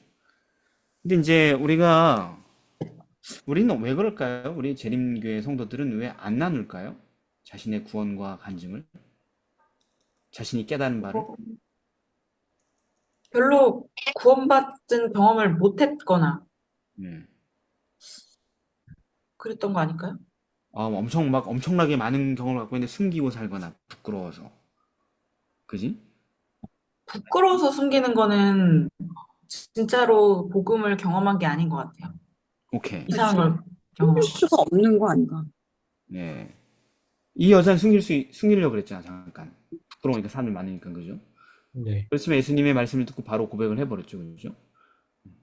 그러니까 아마도 우리는 그게 아닌 것 같고, 숨기는 게 아닌 것 같고, 곧 나눠줄 게 없는 게 아닐까라는 생각을 해보게 됩니다. 자, 근데 이 혈루증 여인 이야기가 샌드위치 구조에 삽입된 이유가 뭘까요? 굳이 야이로 이야기에 왜 이 이야기가 삽입이 됐을까요? 이건 편집자 의도적으로 삽입한 게 아니고 그냥 역사 자체가 사건 자체가 그렇게 됐잖아요, 그죠? 왜 하나님 그렇죠. 이런 섭리를 허락하셨을까요? 뭔가 제대로 된 믿음이 어떤 건지 설명을 하기 위해서가 아니었을까. 그러니까 야이로의 믿음의 어떤 실현의 순간, 그리고 그 말씀에 의지했을 때 어떤 결과가 나오는지, 뭐 이런 것들. 그래서 믿음이 점점 이렇게 발전되는 거를 이제 보여주기 위해서 이런 것이 나타난 게 아니었을까. 그렇습니다. 분명히 믿음을 강조해. 따라 네 믿음이 너를 구원하였으니 믿음을 강조했죠, 그죠? 누구 들으라고 한 얘기예요? 야이로 들으라고 얘기하는 거예요. 야이로에게 지금 간절히 필요한 게 뭐예요? 믿음이었거든요. 믿음.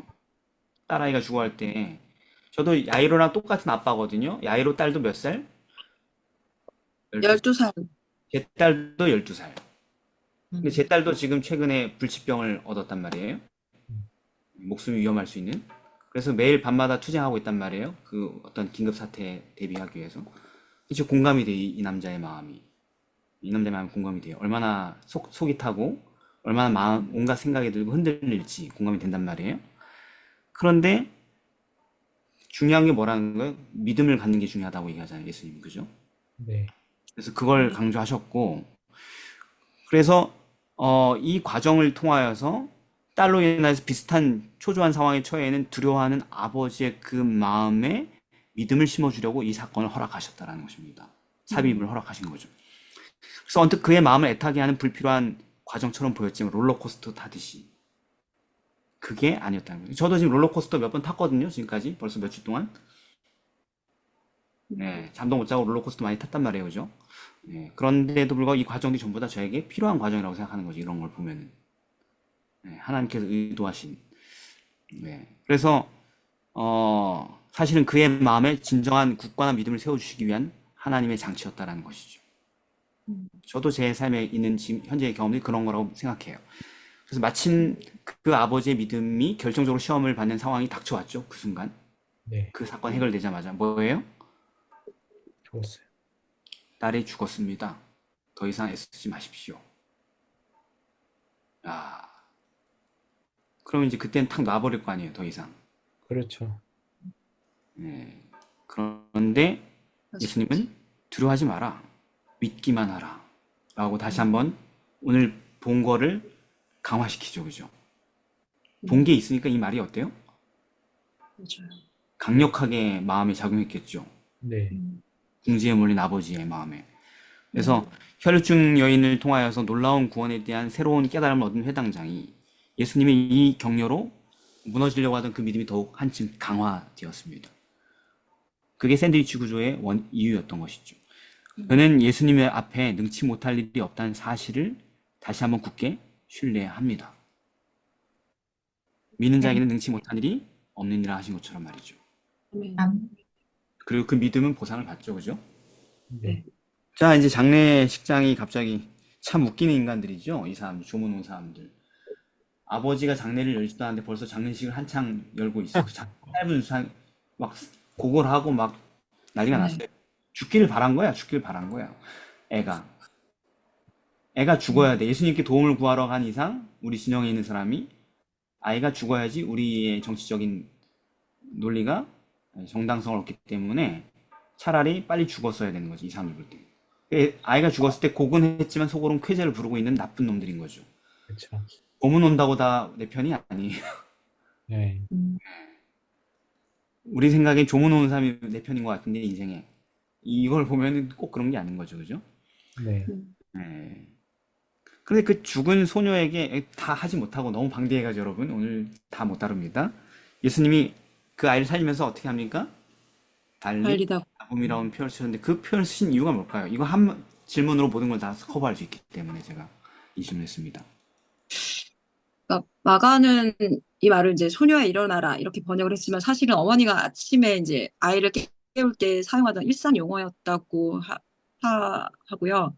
그래서 제 생각엔 아이가 엄마의 목소리를 알아듣고 깨어나는 것처럼 우리도 누가 진정한 내 부모인지 알고 죽는다면 그 죽음은 영원한 게 아니고 반드시 그분의 음성이 우리를 깨우실 때 그 음성을 알아듣고 부활할 것이라는 어떤 믿음의 소망을 가질 수 있게 하려고 그런 표현을 예, 썼던 게 예, 아닐까? 감사합니다. 좋습니다. 또 다른, 그리고 사실 종교 지도자들인 어떤 사두개인들은 원래 부활을 믿지 않았었잖아요. 그렇죠. 네, 그들이 이제 언젠가는 이 사실을 알게 될 텐데, 예수님은 죽음은 잠이고 부활은 깨는 것이다라는 것을 일깨워 주시기 위해서 의도적으로 이렇게 또 하신 게 아니었을까. 사두개인들 깨달으라고. 자, 여러분, 이 전체 37절부터 43절까지의 문맥을 딱 보면 일관되는 게 있어요. 뭐냐면요, 네. 이번 이적은 죽은 자의 부활을 아무도 모르게 하는 게 관건이었다는 것입니다. 알리는 게 목적이 아니었어요. 그래서 믿을 만한 3명의 제자들만 따로 추려서 데려갔고, 그리고 조문객들을 모두 내보내고 부모만 현장 목격자로 제한이 되었습니다. 그쵸? 네.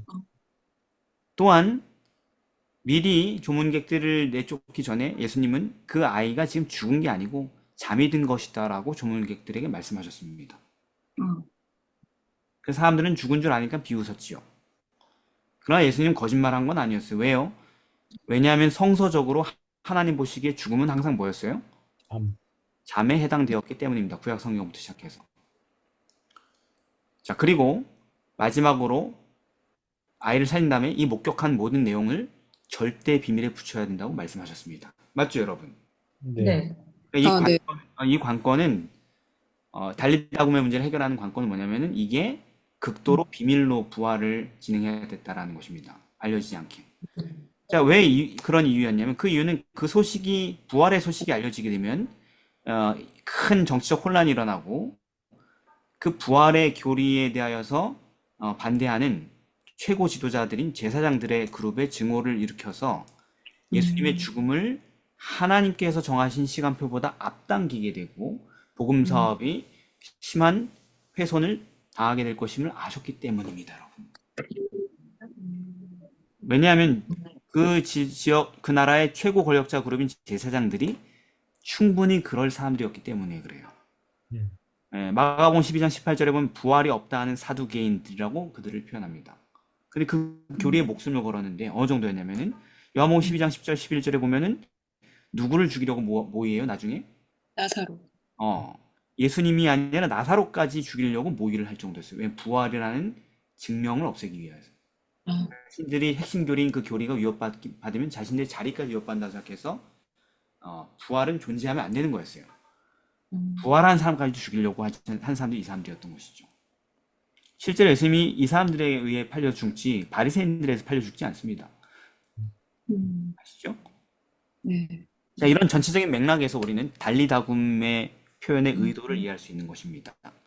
그 말씀은 아까 말씀하신 대로 평소 부모님이 자는 아이 깨울 때 쓰던 흔한 표현이었어요. 만일 부활을 조문객들에게 또는 다른 제자들에게 비밀로 하려고 한다면 목격자가 있긴 있잖아요, 그죠? 근데 네. 그 상황에서 아이가 나오면 당연히 물어볼 거 아니에요, 모두가 다. 어떻게 된 거냐고. 그런데도 비밀로 붙이려면, 거짓말 하지 않으면서 비밀로 붙이려면 그들이 목격한 것에 대해 거짓 없이 진술을 해야 되는데 그럼에도 불구하고 이걸 비밀로 붙일 수 있는 방법을 찾아야 되는 거예요. 거짓 증거하지 말라라는 것도 지키면서 진실을 말하지만은 부활에 대한 소식을 숨길 수 있는 방법을 써야 되는 것이죠.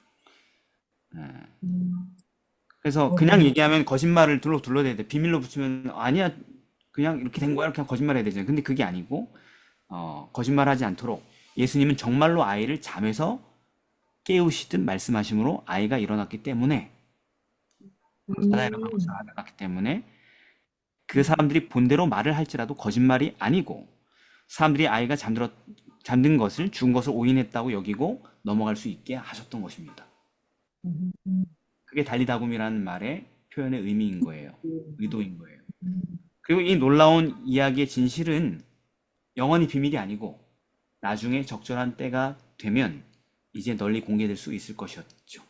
음, 그래서 전도서에도 이런 얘기가 있잖아요. 천하의 범사의 기한이 있고 모든 목적이 이룰 때가 있다. 그리고 사람이 잠잠할 때가 있고 말, 말할 때가 있다. 음, 3장 7절에 그죠? 그리고 잠언 15장 23절에는 때에 맞는 말이 얼마나 아름다운고. 그죠? 그래서 우리가 복음에 대해서 좀 알아야 할 점이 여기에 한 가지 있습니다. 복음을 전한다는 것은 내가 이미 알고 있는 모든 지식과 경험을 그냥 일방적으로 쏟아붓고 끝나는 행위가 아니에요. 복음을 전하는 것은 적절한 때에 적절한 말씀을 전해주는 행위예요. 비유의 해석이 지난번에 한 것처럼 나중에는 공개돼야 되는 것처럼 또는 제자들에게 십자가의 순환을 때가 되어서야 비로소 밝히신 것처럼 적절한 때에 적절한 말씀을 전해주는 그 섬세함이 인간의 영혼을 구원으로 이끌리게 한다는 그 사실을 우리는 기억해야 됩니다. 아, 이다의 어르신, 이다의 집사님, 하여튼 이다의 성도. 주부 뭐 이런. 근데 이다의 성도를 제가 처음 만난 건 이다의 성도 새파랗게 어린 대학생일 때였단 말이에요. 근데 애치렁치렁하고 아무 생각도 없이 온 그 여청년한테 처음 만났는데 너 조사 심판이 뭔 줄 알아? 뭐 이렇게 얘기했으면 다음부터 안 만나줬겠죠 저를. 그렇죠? 너는 죄가 가득하구나. 생각을 보니 뭐 이러면서 막 이렇게 막 이상한 소리한 말이에요? 아니죠, 아이, 그죠? 띄어서 상관없어. 아무것도 생각 안 하고 있던 대학생에게 안 맞는 만났겠죠. 복음을 전해야 하는 거. 옛날 얘기 하나 해줄까? 이러면서 말이죠. 그래야지 듣고 거기에 반항하고 따라오고 할 수 있는 거죠, 말하자면. 근데 지금 이렇게 어려운 걸 배우고 있어. 그때 그런 것만 가르쳐. 옛날 얘기 해줄까? 오늘도 또 새로운 옛날 얘기 해줄까? 이렇게 했는데 옛날에는. 지금 저거 저거 이런 걸 다 가르치고 있잖아요, 그죠? 음, 적절한 때에 맞는 가르침을 계속 우리가 누군가에게 나눠주는 게 복음 사역이라는 것 기억해야 됩니다. 음, 수요일입니다. 배척과 영접. 자, 이거 이제 마감 6장으로 넘어가잖아요. 네. 이 사건 끝났고 여기서는 이제 나사렛 해당에서 배척당하신 이야기가 나옵니다. 예. 6장 1절에서 6절이죠. 그죠? 고향에 가셨는데 사람들이 말씀에는 감동받았잖아요. 그렇지만 거절하죠, 예수님을. 에이, 뭐 우리가 다 알던 애들인데 하면서 말이죠. 자, 요 방문은 몇 번째 고향 방문이었습니까? 두 번째. 그래요? 그럼 언제가 첫 번째 방문이었습니까? 누가복음 4장 16절에서 30절에 있는 내용이 먼저 첫 그죠? 번째네. 성경에는 나사렛을 방문한 기록이 두 개가 나와 있는데 요번에 나와 있는 마가복음 6장은 갈릴리 사역이 이제 거의 끝나간 십자가 이전 직전 그 두 번째 방문이었고 첫 번째 방문은 갈릴리에서 사역하는 초기 갈릴리 사역의 초기 시절에 있었던 일이 누가복음 4장에 기록되어 있는 거죠. 그때도 나사렛에서 설교를 하셨고 사람들이 감동을 받았는데 그 설교의 결론에서 이 죄인들 불쌍한 죄인이 바로 여러분들입니다 라고 했을 때 그때부터 이제 기분 완전 나빠졌죠. 오늘도 저도 이제 금요일날 또 예배를 또 드리는데 어떤 분이 또 화가 났어 중간에. 그게 자기 너무 힘들대. 지난번에 계속 듣는데 들을 때마다 계속 화가 난대. 자기네끼리 얘기하는 게 들었어요 제가 하면서 또 화가 났구나 하면서 왜 자꾸 우리를 죄인이라고 하냐. 우린 구원 받았다고 예수 믿고 열심히 교회 다니고 구원 받았다고 해줘야 되는 거 아니냐. 또 그 말을 전 수십 번 들은 것 같아요 지금까지. 똑같이 설득하고 또 넘어가고 또 다시 시작하면 또 뭐 이제 그런 분이 계셔요. 근데 이해가 된단 말이에요. 그렇게 평생 배웠으니까 확립된 그 신앙이 다시 정되는 게 힘들겠죠. 근데 나사렛 사람들도 그게 싫었던 거예요. 자기를 죄인 취급하는 그 설교 내용. 그래서 결국은 욱해가지고 예수님을 죽이려고 했습니다. 그렇지만 예수님은 거기서 피난하셨죠. 자, 그런데 이렇게 사악하고 결정적인 배척을 받으면은 살해 위협까지 받으면 설교하다가 끌려나가서 죽을 뻔하면은 제가 어떤 교회에 설교하다가 뭐 심한 반대 많이 받아봤지만 살해 위협을 당한 적은 없거든요. 직접적으로 칼부림이 나거나 그러진 않았단 말이에요. 사람들이 저를 설교단에서 끌어내리고 폭행하고 막 칼로 찌르고 이런 적은 없었단 말이에요. 근데 그런 일을 당했다면 제가 그 교회 다시 가고 싶을까요? 거기 설교 다시 하고 싶을까요? 아니요. 못 가죠. 트라우마로 남아가지고 그죠? 숨이 탁 막히게 설교단에 올라가면 그 교회 가가지고. 그런데 그런 잔인한 대우를 받았으면 예수님이 왜 또 거기를 갔을까요? 사랑하니까? 그래, 그렇게 간단하게 얘기하면 너무 간단하죠. 사랑하니까.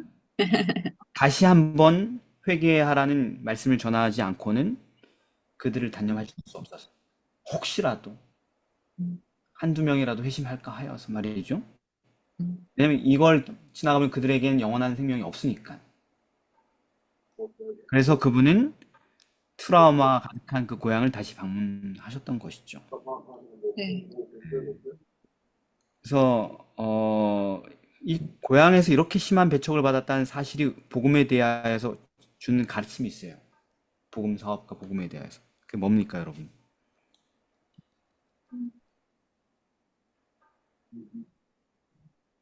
했던 곳, 뭐 가족이든 내가 원래 친하게 지내는 친구들이든 뭐 그런 데서 복음 사역하는 게 원래 더 어렵다?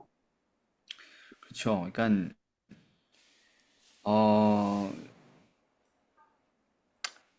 이 복음 사업에 있어서 가장 쓰라린 아픔은 낯선 사람들에게 받는 박해가 아니고 내가 가장 가깝고 함께했던 사랑하는 사람들 간에서 오는 갈등, 냉대, 배척 이런 것입니다. 그런데 그거는 반드시 일어나게 돼 있다라고 성경은 얘기하는 거예요.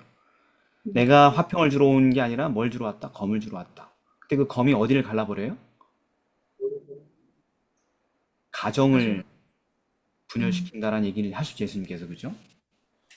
예수님 자신도 그랬죠. 자기 가족 안에서 고통을 당했죠. 그죠? 누가 내 형제냐? 하나님 말씀대로 한 사람 내 형제다 하고 딱 정리를 해버리시죠. 무자비한 반대를 받으시면서 말이죠. 그래서 복음은 가장 가까운 사람들에게 가장 결정적인 반대를 받는다. 이 사실을 기억해야 됩니다. 우리가 복음을 전하면 우리 교회에서 더 많이 반대를 받을까요? 아니면 저쪽 바깥 교회에서 더 많이 반대를 받을까요? 교회에서. 우리 교회.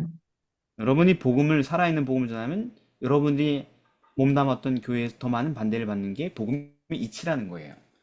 선지자들이 다 어디서 죽었어요? 누구한테 죽었어요? 성경에 나온 선지자들이. 같은 교회 사람들. 예, 유대인들에게 죽었죠, 전부 다. 선지자들이 밖에 나가 죽지 않고 전부 다 유대인들에게 죽었죠. 예. 그래서 예수님이 선지자가 자기 고향과 자기 친척과 자기 집 외에선 존경을 받지 않음이 없느니라 이렇게 얘기하셨어요. 이게 복음의 법칙입니다, 여러분. 예. 왜 그럴까요? 왜냐하면 그 복음이 가까운 사람들의 죄를 더 잘 드러내기 때문에 그래요.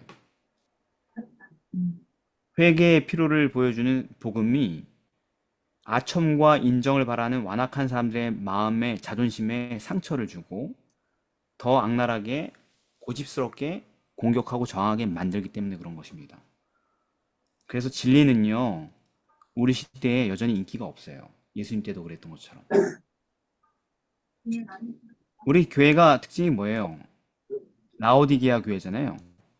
나는 부족한 게 없다. 난 잘났다. 자부심 쩌는 게 마지막 교회의 특징이잖아요. 그죠? 네. 근데 복음은 항상 인간의 자부심을 어떻게 해요? 산산조각. 예, 조각내버리거든. 자부심밖에 없는 인간이 그 자부심 건들면은 그건 같이 죽자는 얘기예요. 그냥 이성을 잃어버리는 겁니다. 그게 예수님 십자가에 달린 이유거든요, 사실은. 근데 당연히 우리가 누구에게 더 많이 반대를 받을 수밖에 없어요. 내가 늘 함께 하고 있는 사람들로부터 반대를 받을 수밖에 없는 거죠. 예. 그래서 안타깝게도 모두가 다 복음을 받아야 되는 상황이 아니면 반대는 반드시 일어날 수밖에 없는 거예요. 가장 가까운 곳에서. 그래서 복음이 근데 그 가해자가 우리도 될 수 있잖아요. 우리도 가해자가 될 수 있잖아요. 그죠? 우리 뭐 무슨 예외야? 다 똑같지, 그죠? 네. 뭐 유별나요, 우리가? 다른 사람들하고 달라요? 똑같잖아요. 수준이 뭐 다를 게 없어요, 우리도. 그죠? 그러니까 복음이 우리에게 구원하는 능력이 되려면 우린 반드시 겸손하게 성령의 거룩한 책망을 받아들일 준비를 하고 있어야 돼요. 기분 나쁜 걸 당연하게 여겨야 된다고. 네. 의인이 나를 칠지라도 은혜로 여기며 책망할지라도 머리에 기름같이 여겨서 내 머리가 이를 거절하지 아니할지라. 시편 141편 5절. 이게 다윗의 태도였어요. 그래서 선지자 나단이 당신이 그 사람이다 이렇게 했을 때 예, 접니다 하고 굴복했죠. 그죠? 네. 그가 예수님을 안 믿었으면 바로 차명시켰겠죠. 즉각 살인했겠죠. 그죠? 예. 왜냐면 복음은 자기가 정말 죄인지 아는 사람에게 역사하기 때문에 그래요. 자, 그리고 여기에 7장 7절부터 30절까지 제가 좀 오타가 났었는데 살펴보니까 샌드위치 구조가 또 나타나는데 혹시 성경절을 잘못 찾으셨으면 샌드위치 구조를 못 찾았겠지. 찾았어요. 7절부터 30절까지인데 제가 이 어플이 자꾸 이렇게 오타가 납니다. 자, 제자들의 그 선교 이야기가 나오잖아요. 그 긴 이야기 7절부터 30절까지 샌드위치 구조예요. 뭐냐면은 7절부터 13절까지가 선교여행 이야기죠. 제자들 파송하는. 그리고 그 다음 17절부터 20절까지 침례 요한의 순교 이야기가 가운데 끼고 네. 그 다음에 30절에 사도들이 예수께 돌아와서 선교했던 것을 보고하는 이야기가 나옵니다. 이게 샌드위치 구조예요. 제자들의 선교 여행 이야기에 뭐가 껴있는가 중간에 침례 요한의 죽음 이야기, 순교 이야기가 껴있는 구조입니다. 그럼 이게 무슨 관계일까? 샌드위치 구조에 어떤 의미가 있을까요? 이 관계가 뭐가 있을까요? 선교 여행과 요한의 죽음이 무슨 관계가 있다는 거예요, 도대체?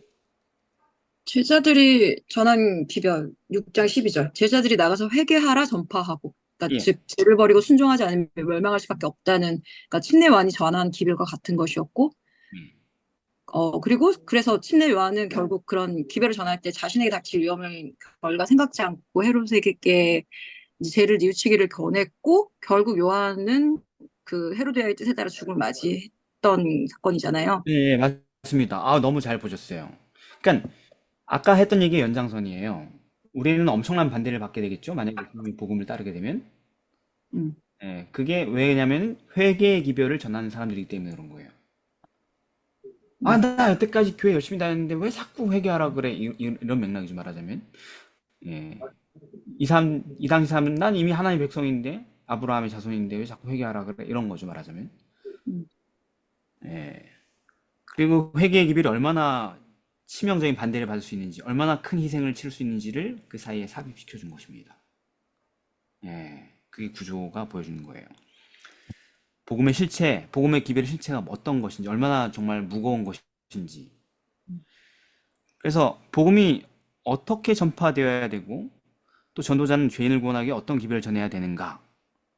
이 기별을 전해야 된다. 침례 요한이 자기의 생명을 바쳐 전한 그 기별을 전해야 된다는 얘기인 거죠. 복음의 증인들이 어떻게 해야 돼요? 결코 발린말로 사람들의 환심을 사려 하지 말아야 됩니다. 왜냐하면 그것은 내가 자아 실현하는 데는 굉장히 유리하겠지만 죄인을 죄에서 구원하는 길에는 아무 짝에도 쓸모없는 일이기 때문에 심지어 도리어 죄인이 구원받는 길을 가로막는 최악의 장애물이 이런 거짓 기별이기 때문에 그렇습니다. 자부심 세워주는 거. 그래서 바울이 뭐라 그랬어요? 갈라디아서 1장 10절. 내가 사람들에게 좋게 하랴? 하나님께 좋게 하랴? 사람들에게 기쁨을 구하랴? 내가 지금까지 사람의 기쁨을 구하는 것이었으면 그리스도의 종이 아니다. 사람들에게 인정받으려고 애쓰는 사역자, 복음 사역자, 그거 그리스도의 종 아니다. 이렇게 얘기하면 우리 목회자들이 단체로 되게 멘붕이 와요. 우리 서로에게 그런 말을 많이 했거든. 인정받으라고. 어디 가든. 이게 성공하는 길이라고. 네가 이렇게 하면 교회 성공한다고 인정받고.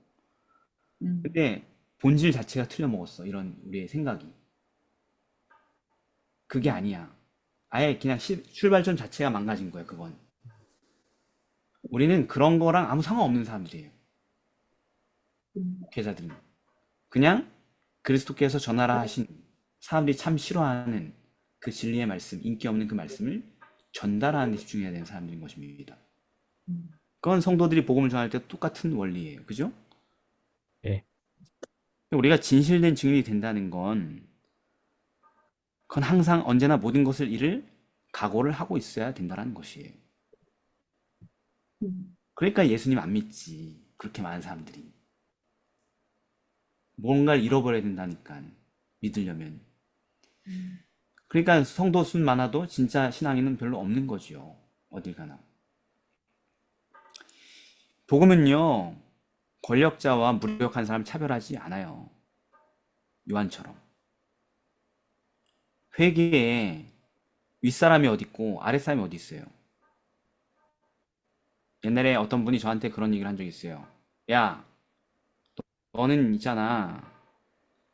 내가 담임 목사인데 성도들의 마음은 불편할 수 있어야겠지만 목사의 설교를 통하여서 부목사 설교를 듣고 담임 목사까지 가슴을 졸이면 그게 정상적인 설교라고 생각하냐? 이렇게 얘기하더라고요, 저한테.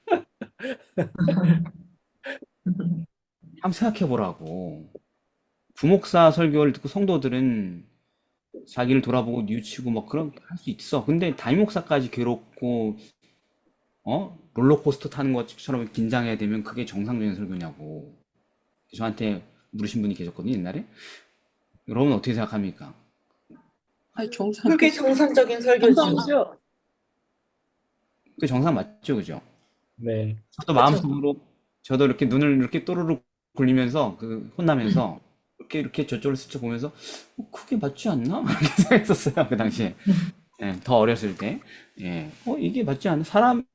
그게 담임 목사이기 때문에 더 안전한 설교를 어떻게 하지? 그냥 사람이면 다 죄를 뉘우치고 깨닫는 그런 설교해야 되는 거 아닌가? 인간이라면. 담임 목사가 성도들보다 그렇게 월등한 존재인가? 영적으로? 아니, 멀쩡한 존재를 할지라도, 심지어 사도 바울이 이 앞에 있다 할지라도 똑같은 거 아닌가? 뭐 이런 생각을 했던 적이 있어요, 옛날에. 그러니까 인상적으로 남았어요, 그 질문이 저한테. 한번 좀 생각해보라 그래서, 생각을 아무리 생각해봐도 그게 맞는 것 같아가지고. 예. 음. 복음은 사람을 차별하지 않는다. 알겠죠? 네. 네. 예수님이 그랬잖아요. 왕이든, 총독이든, 뭐, 제사장이든, 거지든, 병자든, 세리든, 똑같이 대하셨잖아요. 그죠? 네. 예. 그래서 모든 사람은 죄인이잖아요. 성경이 말하는 대로. 네. 그렇기 때문에 동일한 성령의 책망과 권면을 받아야 할 필요가 있잖아요. 그죠? 네. 네. 요한이 지위 고하를 막론하고 책망했던 것처럼 말입니다. 그래서 헤로디아까지 건드려서 결국 죽게 됐지만 음. 그렇게 말을 해줘야지. 그때 누가 고민을 했어요. 그 말을 듣고 아무도 상상하지 않았어요. 그 말을 듣는다고 누가 고민하고 상상하지 않았던 사람이 고민했죠. 번민했죠. 누가? 그렇- 헤롯 왕은 번민했어요. 아, 내가 죄인이구나 하고 말이죠. 그게 그렇게 먹힐 줄 누가 알았겠어요. 그죠? 예. 그래야지, 우리가 그렇게 해줘야지 누군가는 회개하고 예수님을 영접하여 구원을 받을 수 있는 길이 열리기 때문에 그렇게 해야 되는 것입니다. 음. 그래서 이 엘리야, 아니 저기 뭐야, 미가야 선지자가 아합 왕이 불렀을 때에 이제 거기 선지자들이 싸움에 나가서 다 이길 겁니다. 왕 짱이에요. 막 이렇게 막 아부 아첨 떠올고 앉았을 때 미가야는 그런 설교를 잘 못해가지고 아첨 설교를 잘 못해가지고 감옥에 갇혀 있었잖아요. 네. 그래서 이제 미가야를 부르러 간 사자가 이렇게 얘기하죠.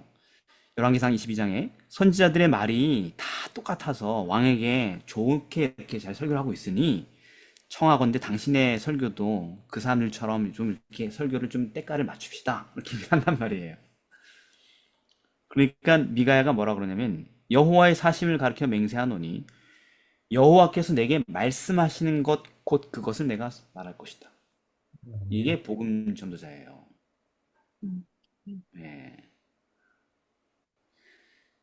어, 그러나 우리가 회개의 기별을 전하는 일에 진실되지 못하다면 그것은 곧 기별자 자신의 멸망이 될 것임을 기억하고 우리가 이것을 항상 마음에 간직해야 됩니다.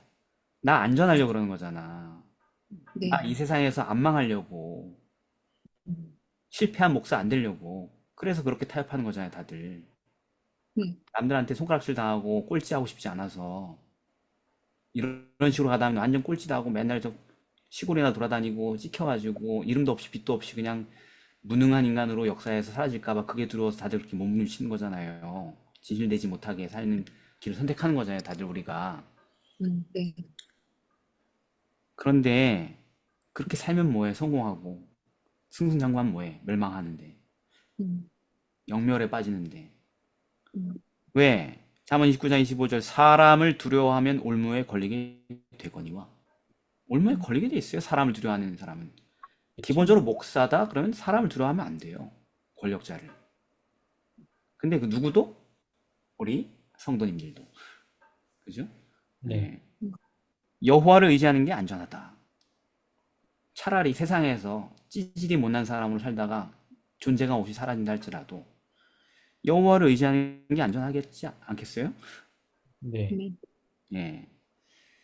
몸을 죽여도 영혼은 능히 죽이지 못하는 자를 두려워하지 말고 심지어 여러분들 뭐 아직 누가 죽이지도 않잖아요. 칼 맞아본 적도 없잖아요. 그죠? 네. 전도한다고 누가 칼로 찔러요? 그렇지도 않잖아요. 집에 불 질러요? 안 그러잖아요. 그렇죠. 그래봤자 그냥 신경전하고 말싸움하고 스트레스하고 뭐 내용 증명이나 보내고 뭐 그 정도지 뭐. 예. 오직 몸과 영혼을 능히 지옥에 멸하시는 자를 두려워하라. 음. 자, 마지막으로 목요일입니다. 아유, 빨리 끝내야 되는데 여러분 힘드시겠다. 괜찮습니다. 대중의 기대와 다른 메시아. 마지막인데요. 이거는 이제 6장 34절에서 52절까지 본문인데요. 오병이어 사건 이야기잖아요. 마지막 이적 이야기인데. 음. 제자들에게 이 떡이 있냐? 니네 먹을 걸 줘라. 뭐 몇 개가 있냐? 이렇게 지시한 이유가 뭘까요? 믿음을 시험하기 위해서. 예수님을요? 아니, 그 제자들, 안드레와 빌립. 예, 요한복음 6장 6절에 나오죠. 네. 그렇게 말씀하시면 친히 어떻게 하실 것을 아시고 빌립을 시험고자 하심이라 이렇게 되어 있습니다. 너희가 먹을 걸 줘라. 너에게 떡 몇 개가 있느냐? 이런 말들을 하는 것은 어차피 할 건 정해졌는데 제자들을 시험하려고 그랬다. 근데 제자들 시험하는 게 뭐예요? 결국은 그들의 믿음을 시험하려고 하는 것이죠. 그죠? 네. 네. 그러니까 근데 그들의 믿음을 뭘로 시험하는 겁니까, 여러분? 질문과 대답. 그렇죠. 질문에 대한 대답으로 시험하시려고 하는 거잖아요. 근데 대답이 시원찮아요? 좋아요? 시원찮아요. 너희가 먹을 걸 줘라. 그러니까 뭐라 그래요? 이거다. 200데나리온의 떡을 사다 먹이리이까. 계산. 우리가 그걸 어떻게 합니까? 이렇게 얘기하죠. 음. 너희가 먹을 걸 줄래? 저희가 그걸 어떻게 합니까? 이렇게 대화가 됐어. 아니 근데 떡 몇 개가 있지? 그거 몇 개 있어? 그러니까 뭐라 그래? 떡 5개랑 다섯 물고기 개. 2마리 있는데, 네, 그러니까 뭐 그게 뭐 얼마나 되겠냐? 많은 사람한테 얼마나 되겠냐? 대화를 성경에 있는 고치로 보지 말고 우리 시대로 보자는 거예요. 야, 저 사람들 되게 지금 이 사람 되게 배고파 보이는데 우리가 좀 먹이자. 그러면 뭐라 그러는 거예요, 여러분들이? 우리가 어떻게 이 사람을 다 먹여요? 돈이 없는데. 아무것도 없어. 얼마 있는데 지금 우리 수준 얼마 있지? 지금 5만 원밖에 없는데 이거 가지고 우리 떡볶이도 못 사 먹어요. 저걸 어떻게 다 먹여요? 이런 대화지 말하자면. 그렇죠. 네. 어때요? 말이 아주 얄밉죠, 그죠? 네. 근데 우리가 흔히 이런 대화를 하거든요. 일상 언어가 이렇거든, 우리가. 그렇긴 해. 뭐 없는 말을 내뱉는 거예요, 자꾸? 믿음. 믿음 믿음. 없는 말을 내뱉는 거예요. 믿음 없는 말을. 말을 어떻게 하느냐에 따라서 그 믿음의 당락이 결정되거든요. 그럼 복음의 능력이 우리의 생애에 나타나기 위해 반드시 필요한 게 뭐예요? 그러니까 말. 믿음. 믿음의 말. 말. 우리 맨날 말하고 살잖아요. 네. 믿음의 말. 지난 안식일날 우리 교회에서 지난 안식일날 어린이 성경학교 했거든요. 당일치기로. 근데 핵심은 뭐였냐면은 오후에 물놀이를 간다 이거였어요. 다 끝나고 성경 공부 끝나고 아이들 데리고. 근데 맨날 비가 오고 막 그랬잖아. 네. 일기예보가 막 비가 계속 온다는데 토요일도 하루 종일 비가 온다는 일기예보야.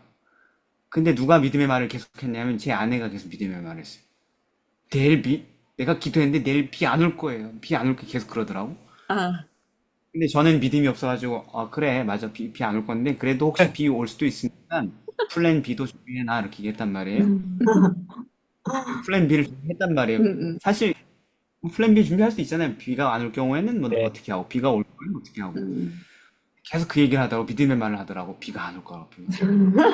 맞아 비가 안 그래서 제가 설교 시간에도 우리 아내는 내일 비가 안 온다고 얘기합니다. 참 멋지지 않 이렇게 얘기하고 넘어갔어. 그런데 진짜 비가 안 왔어. 이게 뭐가 다 아무것도. 틀렸어. 그래서 나가서 물에서 아이들 이렇게 천연계에서 이렇게 좀 활동하고 올 수 있었어요. 그거를 너무 감격을 받는 거예요, 제 아내가. 아, 그래가지고 막 간증하고 막, 예, 막 저 붙들고 내가 뭐라 그랬냐 하면서, 맞아, 그랬지 하면서 막 이렇게, 예. 제가 그게 꼴사나워 보였을까요? 보기 좋았을까요? 보기 좋죠, 그렇죠. 당연히. 예, 왜냐면 그게 뭐니까 어찌되었든 믿음의 말을 하는 거잖아요. 믿음의 말, 반대말을 할 수 있단 말이 얼마든지. 에이씨, 다 준비했는데 하필 내일 비가 오고 뭐 이렇게 할 수도 있잖아요, 그죠? 그렇죠. 예. 음. 근데 믿음의 말 하니까 얼마나 그게 좋은 거예요, 그죠? 그래서 근데 그게 목사님, 그게 믿음의 말이에요? 믿음의 말일 수도 있고 아닐 수도 있지. 그쵸? 그러니까 그 믿음에 대한 이해가 다르니까 사람이. 음. 저는 아, 믿음의 그렇게. 말로 인정하는 겁니다. 제 아내가 한 말을. 네, 네네. 그걸 또 듣자 그건 진정한 믿음이 아니야. 왜 그런지 설명을 또 하고 싶지 않아요, 절대로. 아, 네네. 예. 자, 그런데 이제 복음은 믿음을 요구하잖아요. 믿음만이 복음이 작동하게 하잖아요. 근데 네. 어떻게 네. 작동하냐 이거예요, 믿음이. 우리의 일상 속에서 내뱉는 모든 말들로 믿음이 역사하는 거예요. 그 말이 믿음을 강화시키거나 약화시키는 겁니다. 음, 오늘 우리가 만나는 모든 수많은 인간 인생의 문제들, 어려움들은 우리에게 이런 믿음의 말을 내뱉을 수 있는 기회를 주는 거예요. 그래서 성장할 수 있는 훌륭한 기회들인 것입니다. 에이씨, 또 말 안 먹었네. 어차피 안 될 줄 알았어. 뭐 이런 말은 되게 믿음 없는 말이잖아요. 그죠? 네. 그렇죠. 뭐 그걸 똑같은 얘기를 해도 나는 그래도 하나님 충분히 할 줄로 믿어. 근데 그렇게 안 해주셔도 난 상관없어. 이러면 믿음의 말인데 똑같은 상황인데 아이 뭐 역시 안 될 줄 알았어. 그래도 뭐 난 상관없어. 이거하고 다른 거잖아요. 그죠? 네. 네. 아예 기대 자체 안 하는 거죠, 이 사람은. 그렇죠. 예. 지금. 그래서 어떤 사람은 자기가 기대조차 하지 않아서 상처 안 입으면 되게 믿음 있는 걸 착각할 수도 있어요. 기대조차도 안 하고 기도도 안 하면서 어떤 상황에 대해도 난 상관없어. 나는 에피크로스 학파니까. 나는 쾌락주의니까. 난 어떤 상황에도 쾌락을 누릴 수 있으니까. 음. 내 다리가 부러졌네? 그래도 난 행복해. 뭐 이러면서 이거는 정신승리, 에피크로스 학파의 가르침이고 쾌락주의고. 예. 아, 능히 하나님께서 날 도와줄 거고 할 수 있다고 믿지만은 그렇지 않아도 심지어 나는 하나님을 순종합니다. 이거는 믿음이죠, 그죠? 네. 음. 그래서 성경에 뭐라고 합니까? 사람이 마음으로 믿어서 의에 이르고 이게 복음의 원리잖아요, 그죠? 네. 근데 거기서 끝나지 않아. 입으로 시인하여 구원에 이른다. 로마서 10장 10절 말씀. 말로 하는 게 이렇게 중요한 거예요. 믿음의 효과를 일으키는 게 말이에요, 말. 그래서 우리가 낭만을 만났을 때 우리가 무의식적으로 내뱉는 말들이 우리의 믿음을 드러낼 뿐만 아니라 우리의 향후 믿음도 결정하는 거예요. 형성하는 겁니다. 그래서 우리는 빌림이나 안드레처럼 그게 과연 되겠어요? 이렇게 말할 게 아니라 음, 블레셋 군대 앞에서 주눅들지 않고 여호와께서 우리를 위하여 일하실까 하노라. 여호와의 구원은 사람의 많고 적음에 달리지 아니하였느니라 라고 말한 요나단처럼 말을 할 줄 알아야 된다는 것이죠. 자, 이제 질문을 몇 개 안 남았는데 왜 예수님께서는 그런 엄청난 오병이어의 기적을 일으키시면서 수천 명을 먹이셨는데 어쨌든 먹은 게 떡 5개, 물고기 2마리를 먹였잖아요, 그죠? 다른 메뉴 네. 있었나요? 피자, 핫도그, 뭐 파스타 이런 거 안 나왔잖아요, 그죠? 네. 네. 알리오 올리브 이런 거 안 나왔잖아요, 그죠? 음. 헐. 그래서 제공하신 백성들이 제공하신 음식물이 주는 복음에 관한 교훈이 있어요. 그게 뭘까요, 여러분?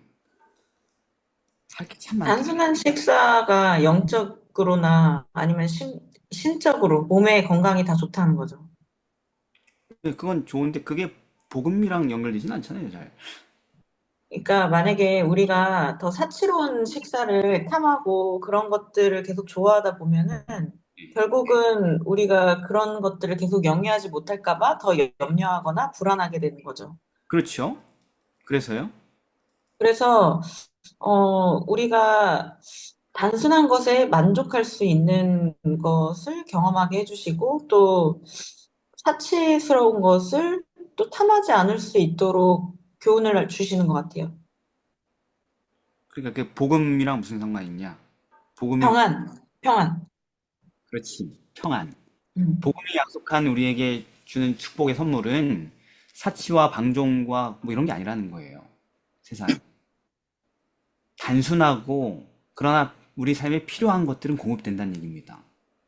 그래서 늘 하나님께서 우리의 삶에 복음을 전하는 사람들, 복음을 믿는 사람들의 삶에 필요한 필수적인 것들을 공급하실 것이기 때문에 이 세상의 문제에 염려하고 두려워하고 떨고 그러지 않고 자유롭게 되고 평안하게 된다라는 약속을 주는 것입니다. 복음 주는 약속과 평안 이런 거라는 것이죠. 그죠? 네. 네. 그래서 생존의 문제를 염려하지 말고 하나님의 나라 안에서 능히 공급받으면 산다. 그러나 세상의 부귀와 영화와 야망과 자리를 약속하지 않는다라는 것을 보여주는 것입니다. 그래서 내가 어렸을 때 늙기까지 의인이 버림을 당하거나 그 자손의 걸식함을 보지 못하였다. 하나님 다 먹이신다. 예, 그러니 염려하여 이르기를 무엇을 먹을까, 무엇을 마실까, 무엇을 입을까 하지 마라. 그저 그의 나라와 그의 의를 먼저 구하라. 그러면 이런 모든 중요한 필요한 것들은 다 공급될 것이다. 라는 것이죠. 자, 이제 거의 뒷부분인데 왜 예수님은 그렇게 사람들이 열광하고 오병이어의 기적 때문에 수많은 사람들이 예수님의 제자가 되려고 막 몰두하고 있는 그 상황에 그걸 파토내셨을까요? 제자들을 다 보내버리시고 무리는 해산시켜 버렸을까요? 뭔가 현세적인 그런 꿈을 이루고 또 이제 어떤 세력을 이루려고 하고 현재로 봤을 때 어떤 자아 실현을 꿈꾸려고 하는 이런 것들을 못하게 하려고 예수님께서도 떠나신 거 아니에요? 그렇죠. 결국 오늘 제목이 뭐예요? 그 챕터에 대중의 기대와 기대와 다른 메시아. 다른 메시아. 그분이 주시고자 하는 선물은 대중이 꿈꾸던 선물하고 달랐기 때문에. 근데 대중은 예수님에게 지금 뭘 요구하는 거예요? 자기들의 꿈과 소원을 이루어달라고 강요하려고 했던 것이기 때문에. 그래서 지금 아까 오병이어의 그 메뉴가 주는 기별과 똑같은 거예요. 아시겠죠? 음. 그죠? 네. 네. 그래서 어, 예수님께서는 그들에게 그런 나라를 주려고 하시는 것이 아닙니다. 그들은 잘못 알고 있었던 거죠. 복음에 대해서. 그래서 우리가 알아야 되는 건 뭐냐면 복음이 이렇게 와전된다라는 거. 오늘날 기독교회가 이런 교회라는 거. 세상에 수많은 교회가. 복음이 변질돼가지고 세상에 야망을 실현하기 위해서 똘똘 뭉친 교회가 수두룩하다는 거. 예수님은 그런 길을 원치 않으신다는 것이죠. 자, 이제 몇 개 남았나? 이제 마지막인가요? 예. 제자들이 바다에서 폭풍을 만났죠? 네. 네. 왜 폭풍을 만났을까요? 저번에도 만나서 충분히 당했는데 이번에 또 왜 폭풍을 만나가지고 이렇게 호들갑을 떨어야 됐을까요? 또 예수님이 구원하러 왔는데 예수님 유령으로 착각한 이유가 뭘까요? 이걸 하고 마치도록 하겠습니다. 마가가 이렇게 설명을 했는데 이는 저희가 그 떡 떼시던 일을 깨닫지 못하고 그 마음이 둔하여졌음이라 이렇게 얘기했는데 네네. 그래서 한마디로 제자들의 마음속에는 예수님이 아닌 어떤 그들의 계획, 그러니까 세속적인 생각으로 가득 차 있었기 때문에 예수님께서는 그들에게 폭풍을 허락하시고 그리고 그들 마음속에 있는 이제 불만과 근심 몰아내고자 하신 것이었는데 네. 근데 예수님께서 그렇게 의도하신 대로 결국 제자들은 이제 폭풍을 만나고 나서야 그러니까 자신들의 잘못을 뉘우치고 예수님 생각하면서 이제 그 모든 일들에 대해서 감사하고 그다음에 비로소 마음이 이제 진정이 되고 도움을 구하는 기도를 들었을 때 그때 이제 예수님께서는 그들을 이제 구조하시기 위해서 바다 위로 걸어가셨던 거죠. 네, 결론은 그겁니다. 이 사람들이 폭풍을 만난 것도 예수님을 알아보지 못한 거 다 똑같은 거예요, 전부 다. 그들의 마음이 둔해졌기 때문인데 뭐냐면은 그들의 마음에 세상 야망과 꿈들이 가득했기 때문에 그랬던 것입니다. 그래서 예수님 자기들의 기대와 다른 메시아에게 실망하고 불평하고 있었기 때문이죠. 아까도 처음에 얘기했잖아요. 복음은 양자택일이라고. 세상이냐, 예수님이냐. 그 둘 사이에서 결정을 해야 되는 것입니다. 그래서 오늘 요한일서 2장 15절처럼 이 세상이나 세상에 있는 것들을 사랑하지 말라 하신 경고처럼 우리가 그렇게 참 복음을 따를 때 예수님만을 택할 때 구원과 진정한 평안을 얻게 된다는 사실을 기억해야 되겠습니다. 그래서 복음은 우리에게 마침내 세상에 대한 사랑을 정리하도록 이끈다는 거. 자, 오늘 여기까지 하도록 하겠습니다. 너무 방대한 양을 해가지고 오래 걸렸는데요. 그래도 뭐 이만큼 다뤘으니까 기도하고 마치겠습니다. 사랑의 아버지 하나님, 오늘 예수님의 이적에 관련된 복음의 깊이와 의미들을 살펴보았습니다. 아멘. 주님, 우리가 믿는다고 늘 외쳐왔던 그 복음이 무엇인지 확실하게 알게 하여 주옵시고, 아멘. 그 복음에 맞추어서 우리의 잘못된 모든 것들을 정리하고 합당한 주님의 자녀가 되게 하여 주옵시길. 그래서 두려움도 불안도 염려도 없는 진정한 행복과 평화를 손에 넣게 하여 주옵시길. 그리고 그것으로 다른 사람들을 도울 수 있게 하여 주옵시길 예수님의 이름으로 기도드립니다. 아멘. 아멘. 아멘.